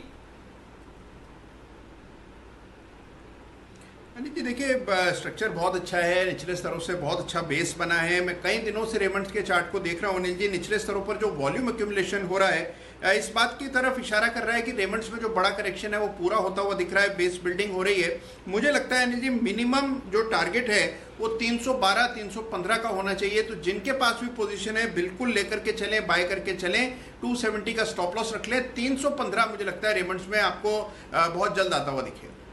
मैं ये सबसे बड़ी स्टोरी होगी जैसे शॉप्स, मॉल्स खुल रहे हैं, अब इनकी बिक्री वापस, स्टोर्स खुलते हुए दिखेंगे, लोग वापस रेमंड्स के कपड़े, सूट भी खरीदेंगे। और इनके तो काफी स्टैंड अलोन स्टोर्स भी हैं, तो वहां से भी अच्छी अब तो मुझे भी फील होने लगा, इतने दिन तो घर पे रहेंगे, अब नए सूट्स की जरूरत है ना। आज आप लेकर आज तो पहना, लेकिन बाकी भी नए सूट्स की जरूरत है। तो अब जाहिर सी बात है कि ये जरूरत बहुत लोगों को महसूस होगी। बहुत सारी शादियां अभी तक रुकी अटकी पड़ी हैं और लोग सूट सिलवाते ही हैं सारे, और प्रेफर रेमंड्स के करते हैं। तो ये स्टॉक है जो कमाल दिखा सकता है। और दूसरी बात एक और, रियल स्टेट स्टॉक, अभी जो थोड़ी देर पहले आशु सर कह रहे थे DLF लेकर रखिए, जिन स्टॉक्स में रियल एस्टेट की स्टोरी है, सेंचुरी हुआ, सेंचुरी देखिए कितने दिनों से भाग रहा है, रेमंड्स देखिए, तो ये सारे वो स्टॉक्स हैं जहाँ पर रियल एस्टेट प्ले भी है। तो ये स्टॉक्स यहाँ से भी अच्छे एक्शन में दिख सकते हैं, इन पर रखिएगा फोकस। ओके, कैश का ऑप्शन बताएंगे जय ठक्कर।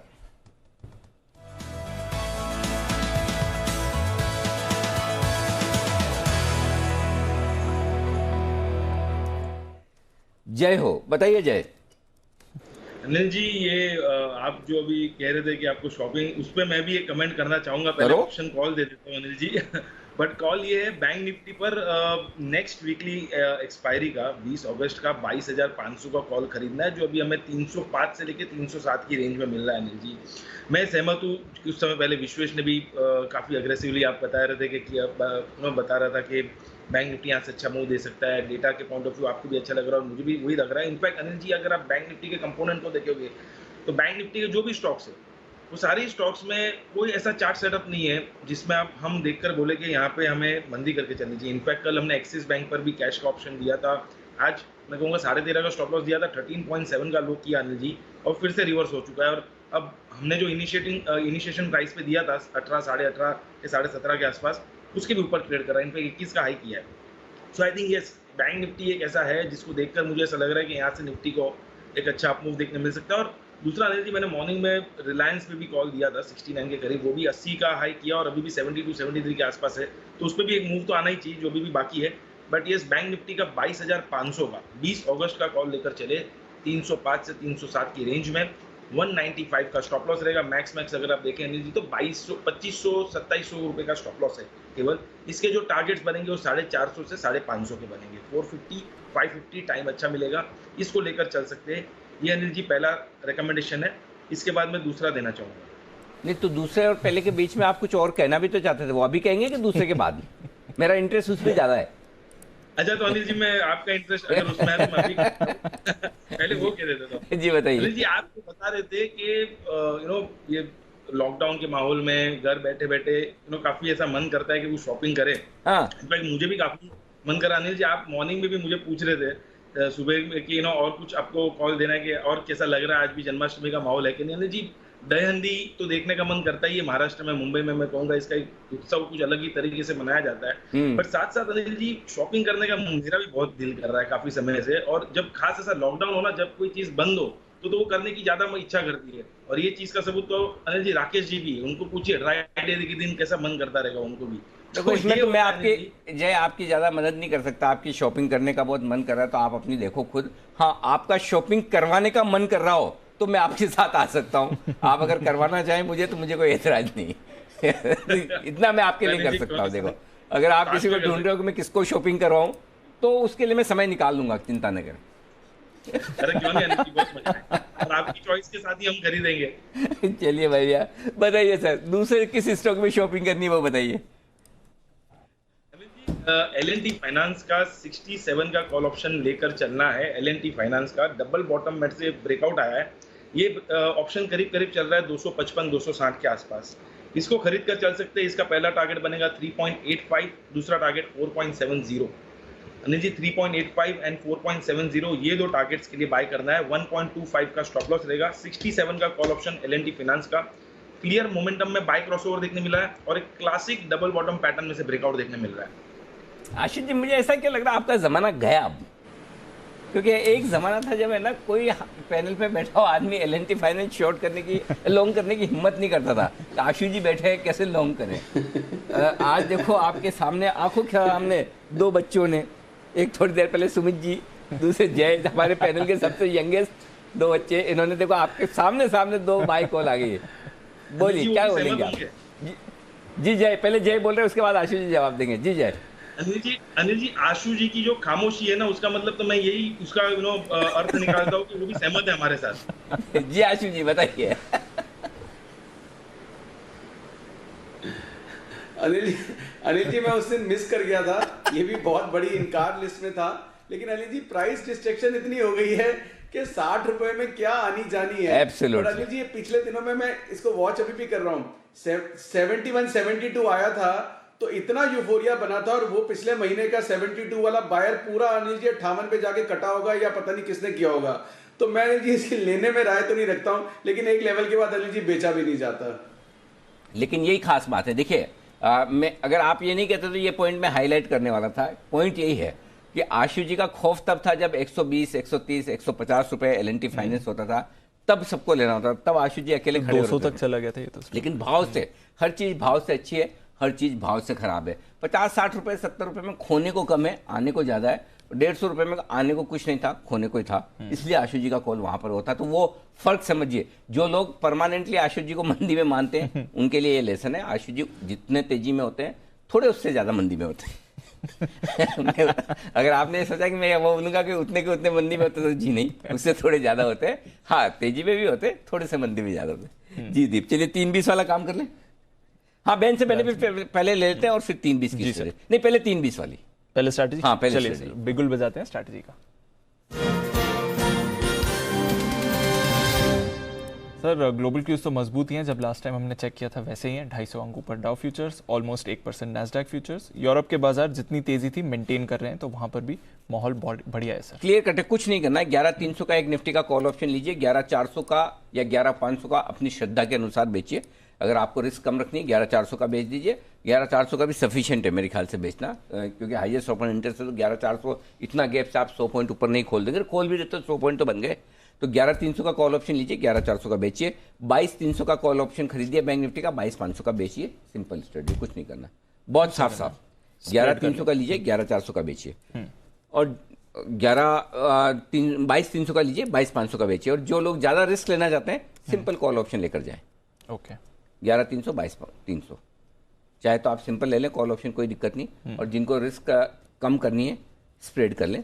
100 पॉइंट ऊपर निफ्टी, 200 पॉइंट ऊपर बैंक निफ्टी, एकदम साफ साफ लेके जाना है। ओके, कोई दिमाग नहीं लगाना, माहौल तेजी का ही। हाँ हाँ भाई साहब, अभी कल डाउ 300 पॉइंट ऊपर था फ्यूचर, उसके बाद इतना गिर गया, तब हम आज नहीं गिरे, तब नहीं गिरे। तो अभी आज फिर 300 पर, देखो गिरने में तो गिर सकते कभी भी। वो देखो वो अभी है ना आशीष जी, क्या ये मेरा डायलॉग भी कहीं ऐसा फिट नहीं होना चाहिए, कहीं इतिहास में दर्ज नहीं होना चाहिए? जो सब लोग अलग अलग ऐसे डायलॉग निकालते हैं, फिर उसके बाद में किताबों में छपता है, लोग उनको कोट करते हैं कि जब आप ट्रेड करके BTST पोजीशन ले जा रहे हो रात के लिए, तो think for the best, prepare for the worst. क्या आप उम्मीद करके जाओ कि सब अच्छा होगा और मेरे जैसे ही ट्रेड मिलेगा, लेकिन तैयारी आपकी ऐसी होनी चाहिए कि सबसे ज़्यादा खराब कुछ हो जाए तो नुकसान ना हो। आप इस पे विचार कीजिए, तब तक मैं बंसल जी के पास लौट के आता हूँ। बंसल जी के लिए बिगुल। बंसल जी, कौन सा वाला चार्ट कॉर्नर? अनिल जी, आप वो जो आपने सवाल आशु जी से पूछा अनिल जी, वो एक बार आप मुझसे पूछिए अनिल जी, मेरी विनती है। और अभी पूछिए अनिल जी, 3:30 के बाद नहीं। सेम टू सेम बताइए आशु बंसल जी। देखिए अनिल जी, अभी आपने पूछा तो अनिल जी मैं आपसे एक सवाल पूछता हूं। अभी देखिए अनिल जी, आपने सबके नामकरण करे, वागले जी का wonder, Rakesh Kunal buy sell chart corner, एक महंगे वाले कोट पहनाए, आशु जी को स्विंग का सुल्तान बनाया अनिल जी। तो अनिल जी, आपको मालूम है एक journal news channel, Anil ji देखिए बिजनेस न्यूज चैनल तो एक दूसरे को देखते हैं, कॉपी पेस्ट होता है। एक journal news channel Anil ji, उसने भी सेम ऐसे जो टाइटल्स हैं अपने एंकर्स को दिए हैं और वो वीकेंड पे कर रहा है। क्या तो बात है? अनिल जी, सवाल आपसे है, दीपांशु से है और व्यूअर से है, वो जनरल न्यूज चैनल कौन सा है? उसको शेयर कीजिए ट्विटर पर और टैग कीजिए सिर्फ अनिल जी को। क्या बात है, जनरल न्यूज चैनल में भी? सीरियसली?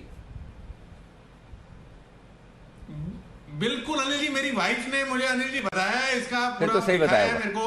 तो अनिल जी, मैं आपको फॉरवर्ड नहीं कर रहा हूँ, आप दीपांशु और व्यूअर्स भी तो थोड़ी मेहनत करें। बिल्कुल, चलिए करेंगे, लेकिन आपके घर से बताया तो फिर सही बताया होगा बंसल जी, इसमें तो कोई डाउट ही नहीं है। ये तो गजब नई खबर सुनाई है, वाह क्या बात। जी आशु जी। अनिल जी, जो आपने बोला उसका जवाब मेरे पास ये है अनिल जी, कि मैं जो वर्स्ट है उसकी प्रिपरेशन बहुत ज्यादा करता हूँ और थिंक फॉर द बेस्ट उसके लिए अनिल जी मेरे पास आप हैं, बहुत सारे दोस्त यार हैं, बाकी एनालिस्ट हैं, आज भी आपके साथ बाकी सब ने बुल स्प्रेड दिया है, मैंने सिर्फ बियर स्प्रेड दिया निफ्टी में, क्योंकि अनिल जी कॉल्स के लॉन्ग, तो मुझे प्रिपरेशन जो वर्स्ट किया ना वो बहुत जरूरी होती है अनिल जी मेरे लिए, और थिंकिंग के लिए बहुत मेरे पास आसपास अनिल जी बहुत दोस्त हैं जो बहुत अच्छा सोचते हैं। मैं भी सोच रहा हूँ एक है ना, वो मैं डायरी मेंटेन नहीं कर लूँ, जैसे हमारा एक तो डायलॉग वो जो हिट हुआ था, इंसान हो या निफ्टी अंत में जाना ऊपर ही है ना। Think for the best, prepare for the worst, ऐसी लिस्ट बनानी पड़ेगी। जी कुणाल जी। अनिल जी देखिए, ये तो बहुत स्वाभाविक सी बात है जो बंसल जी कह रहे हैं। देखिए अब ये जो आपने शुरू किया है, ये पूरा जर्नलिज्म बदल रहा है अनिल जी। बड़ी बात तो तब होगी जब कोई विदेशी चैनल भी कॉपी कर लेगा अनिल जी इसकी, तो तब बड़ी घटना होगी। तो अनिल जी तब उसको ब्रेकिंग न्यूज करके चलाएंगे। अरे प्रभु, कितने चैनल हमसे चलवाओगे आप? मतलब चाहते क्या हो आप बंसल जी या कुणाल जी? मतलब हद हो गई भाई साहब। मतलब हाँ ठीक है, हम क्रिएटिविटी कर सकते हैं, नया सोच सकते हैं, कुछ अच्छा करके दे, अलग करके दे, लेकिन कितना, मतलब सारा ऐसा मत करो प्लीज, कुछ तो हमारी भी यूनिकनेस वो रहने दो, एक्सक्लूसिविटी रहने दो। एनीवे कुछ भी हो जाए, हमारे कुणाल जी, बंसल जी और किरण जी, राकेश जी और सारे वागले साहब, जय आशीष साहब जैसे बढ़िया एक्सपर्ट किसी चैनल को मिल नहीं सकते। बाकी और कुछ मिल जाए ना मिले, ये नहीं मिलेंगे। एक और चीज नहीं मिलेगी, वो हमें हर रोज देते हैं आशीष चतुर्वेदी, बैन से बेनिफिट की जानकारी एक दिन पहले ही। आइए बिगुल।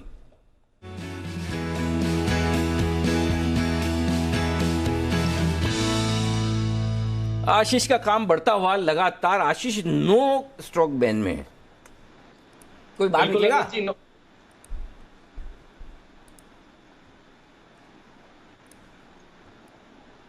अनिल जी बिल्कुल 9 स्टॉक बैन में है और बैन में बने रहेंगे, क्योंकि कोई भी स्टॉक ऐसा नहीं है जिसकी पोजीशन जो है 80% से कम आई, यानी 9 के 9 जो स्टॉक है वो बैन में बने रहेंगे। लेकिन एक खास स्टॉक है मनप्पुरम, यहाँ पर अगर आप पोजीशंस देखें तो ऑलमोस्ट 96% पर आ चुके हैं, लेकिन अभी भी बाजार बंद होने में करीब 6 मिनट बाकी हैं। मुझे लग रहा है कि हो सकता है कि यहाँ पर पोजीशंस थोड़ी कम होती हुई नजर आए, लेकिन अभी भी फिलहाल अगर अब जितना डेटा है उसके हिसाब से अगर आप देखेंगे तो मनप्पुरम एक ऐसा स्टॉक है जिसकी थोड़ी सी संभावना है। बाकी के 9 स्टॉक हैं वो बैन में बने रहेंगे। और एंट्री भी मनापुर में आया तो आया, नहीं आया तो नहीं आया, बराबर है? बिल्कुल अनिल जी, बिल्कुल। मतलब काम कम किया आपने, इसका मतलब। ओके ठीक है आशीष, कोई दिक्कत नहीं। 9 स्टॉक बैन में रहेंगे, 10 आ गया तो ठीक है, नहीं तो 9 के 9 ठीक है, डबल डिजिट हो जाएगा। डन। बिल्कुल नज़र रखते हैं मन्नापुरम की एंट्री होती है कि नहीं। आज थोड़ा वीक डे रहा है मन्नापुरम के लिए और मुथूट के लिए स्पेशली, जो 2% की गिरावट के साथ बंद होता हुआ दिख रहा है। अब भारत इलेक्ट्रॉनिक्स यहाँ पर अच्छी तेज़ी आपको आती हुई दिखी और डिफेंस स्टॉक्स भी आज फोकस में रहे हैं। किरण जी, भारत इलेक्ट्रॉनिक्स पर एक राय और फिर संदीप से भी जानेंगे क्यों डिफेंस स्टॉक्स पर फोकस है। भारत इलेक्ट्रॉनिक्स पर कोई कॉल सर? नहीं, अच्छा एक 3 दिन पहले एक अच्छे गैप से निकला था और उसी को टेस्ट करने के बाद वापस ऊपर जा रहा है, तो एक बहुत अच्छा संकेत है। 105 के नीचे आपके स्टॉप लॉसेस होने चाहिए और पोजिशनली मुझे लगता है कि 120 तक जाने की प्रोबेबिलिटी बहुत ज्यादा देखने को मिल रही है। ओके, 120 के भी लेवल्स यहाँ पर आ सकते हैं। BEL एक डिफेंस स्टॉक है जो अच्छा कर रहा है, बट 2 और डिफेंस स्टॉक्स HAL और BHEL यहाँ पर अच्छी खबरें हैं। क्या है वो खबर, संदीप से जानते हैं। संदीप बताइए क्या है इनके लिए नए ट्रिगर्स? देखिए दीप, आपको याद होगा इस हफ्ते की शुरुआत में हम ये बात कर रहे थे कि करीब 4 लाख करोड़ रुपए की जो अपॉर्चुनिटी है वो कहीं ना कहीं इन कंपनियों के लिए अगले 5 से 7 साल में खुल सकती है, और उसका जो एक इम्पैक्ट है वो कहीं ना कहीं आना शुरू हो चुका, आप ऐसे कह सकते हैं। और ये इसका अंदाजा आप ऐसे लगा सकते हैं कि जो बड़े ऑर्डर्स हैं वो कहीं ना कहीं इन्फ्लो शुरू हो चुका है उसका। सरकार ने कल ही आप देखें 8,700 करोड़ रुपए के आसपास के जो हथियार और जो रक्षा उपकरण है वो खरीदने के लिए यहाँ पे जो ऑर्डर है उसे पास कर दिया, जिसमें 106 ट्रेनिंग एयरक्राफ्ट खरीदने की जो मंजूरी है वो दी गई है। HAL से ये एयरक्राफ्ट खरीदे जाएंगे, जिसमें पहले 70 विमान खरीदे जाएंगे और उसके बाद दूसरे फेज में करीब 36 ऐसे विमान है जो कि खरीदे जाएंगे। और आपको बता दें वायुसेना के लिए खासतौर पे HAL ये सप्लाई ज्यादा करती है, जिस वजह से आप देख रहे हैं कि इतना ज्यादा इम्पैक्ट जो है वो कहीं ना कहीं HAL के स्टॉक में देखने को मिल रहा है।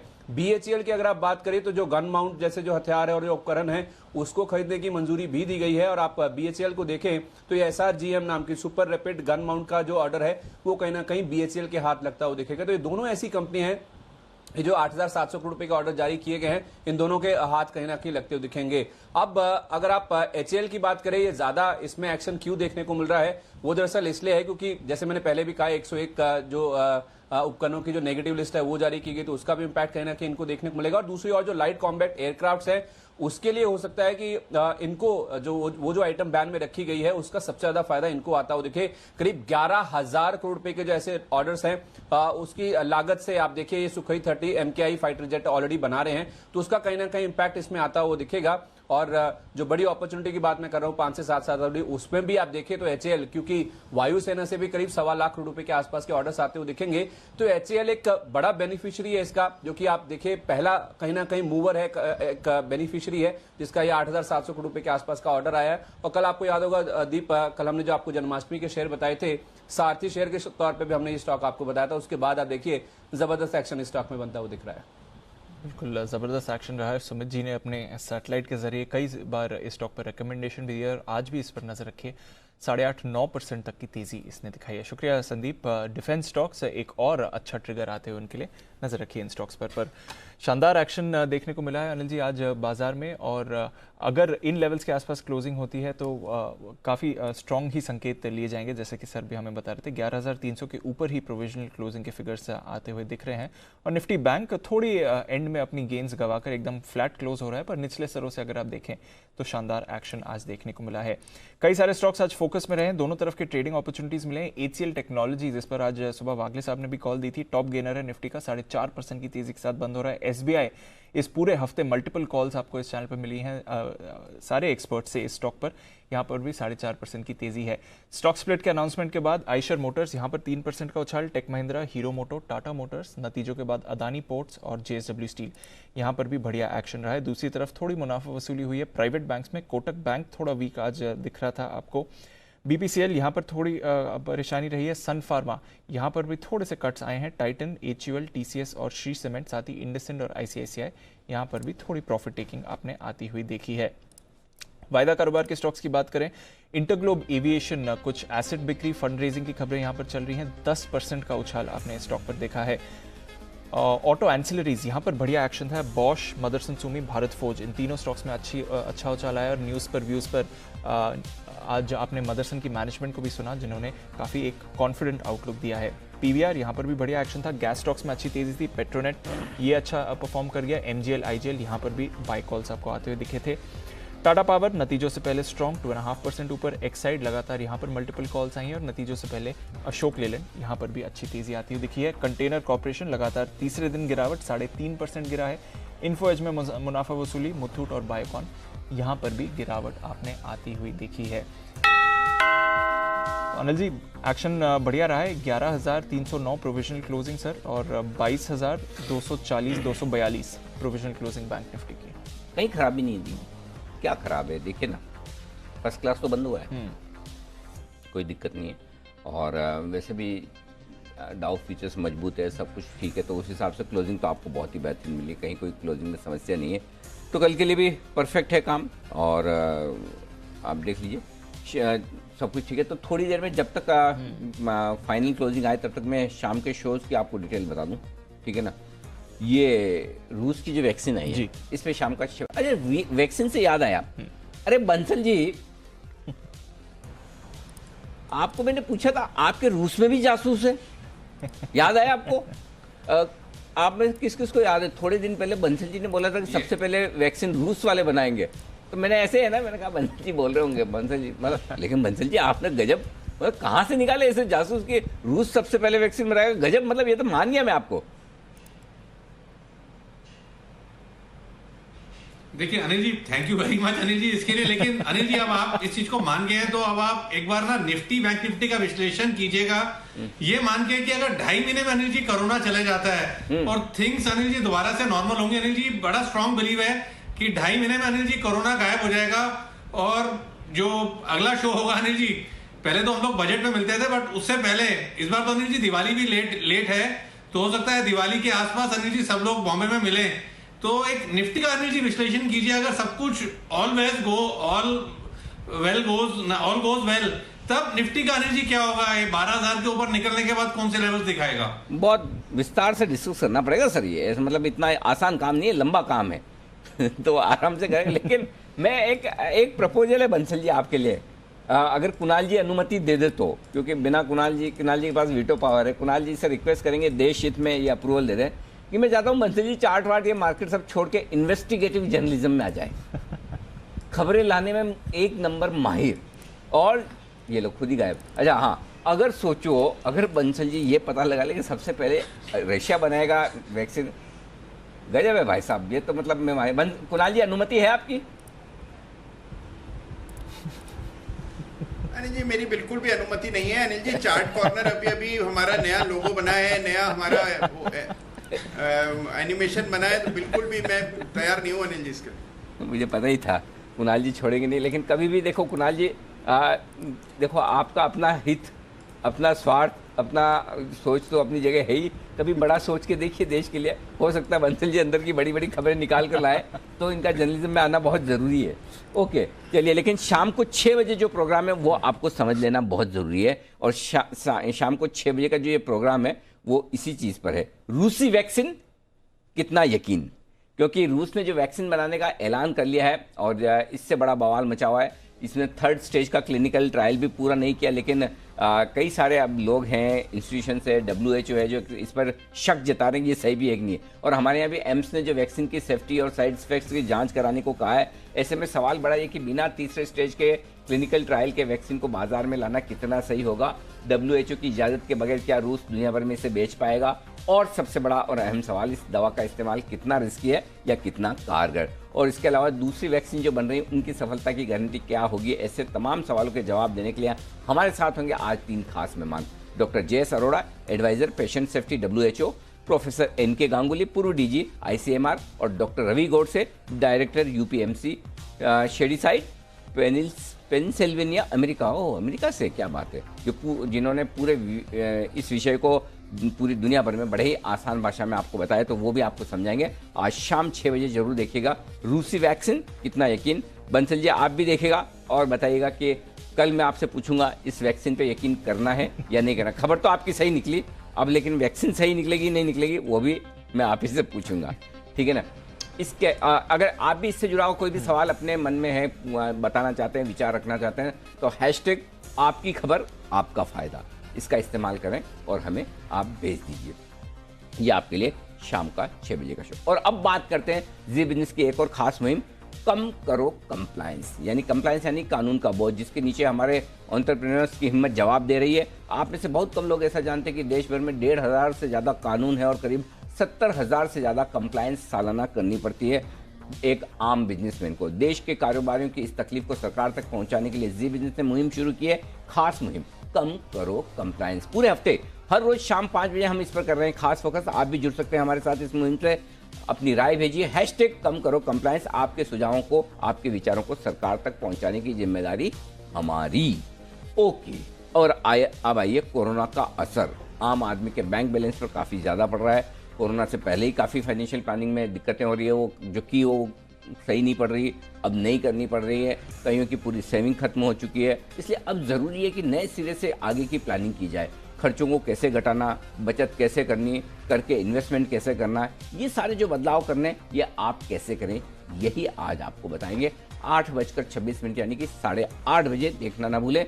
बदलते समय की बदलती प्लानिंग, ये है आपके लिए आज का खास शो। बैंक में रखे हुए पैसे का सही इस्तेमाल कैसे करें, नया इमरजेंसी फंड कैसे बनाएं, कोरोना काल में हुए कर्जों को निपटाने के लिए क्या कुछ करना चाहिए और कोरोना के बाद कैसे करें फाइनेंशियल प्लानिंग। इसके अलावा भी कोई सवाल बच गया तो भी आपको बता देंगे। बाकी फिलहाल इन तमाम सवालों के जवाब आपको मिलेंगे आज शाम 8:30 बजे। तो ये है आपके लिए आज शाम के स्पेशल शो। बंसल जी, कोई शाम के शो पर विशेष टिप्पणी?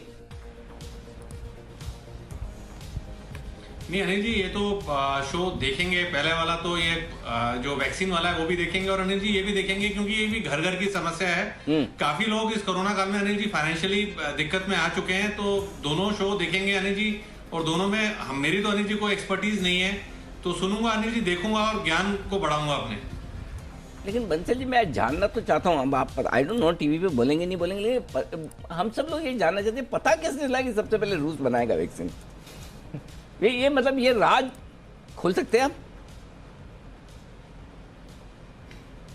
नहीं अनिल जी, देखिए मैंने फार्मा करा हुआ है और मेरे साथ के लोग अनिल जी काफी अच्छी जगह पर हैं यहाँ पर, और अनिल जी बाहर, देश के बाहर भी हैं, सब बहुत अच्छी जगह पर प्लेस्ड हैं। तो we all are well connected, आपस में हम लोग जुड़े हुए हैं व्हाट्सएप ग्रुप के जरिए। तो अनिल जी सारा इंफॉर्मेशन रहता है।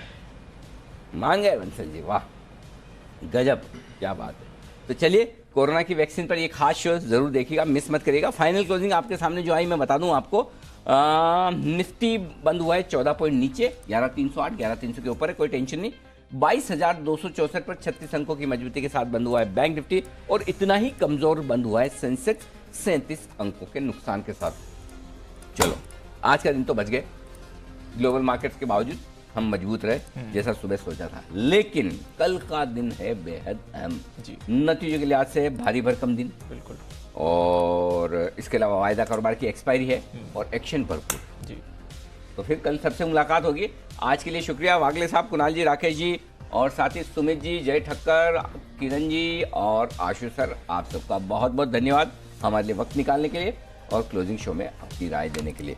चलिए मुझे और दीप को इजाज़त दीजिए, लेकिन जाना कहीं नहीं है, ब्रेक के उस पार, ब्रेक भी छोटा सा ही है, मृत्युंजय तैयार है और कमोडिटी मार्केट में जो उछल कूद मची हुई है, ओहो, रोलर कोस्टर राइड है एकदम। रिकवरी भी अच्छी हुई है सर निचले स्तरों से। तो जिन लोगों को लगता है कि अभी तक थीम पार्क खुले नहीं है और रोलर कोस्टर राइड का मजा नहीं आ रहा है, वो या तो कमोडिटी में ट्रेड कर लें, और ट्रेड किए बगैर मजा लेना चाहते तो शो जरूर देख लें। तो मृत्युंजय आपको पूरा का पूरा एक्शन बताएंगे। मृत्युंजय, क्या कुछ करने वाले हैं आपके शो में और ये हो क्या रहा है भाई आपके शो में, आई मीन आपके मार्केट में? सर गोल्ड और सिल्वर के लिए अभी यही कहा जा सकता है कि सोने चांदी की अजब है हाल, शाम को हरा सुबह लाल। क्या बात है, मार्केट में भी यही हो रहा है, क्या बात है, जबरदस्त उतार चढ़ाव है।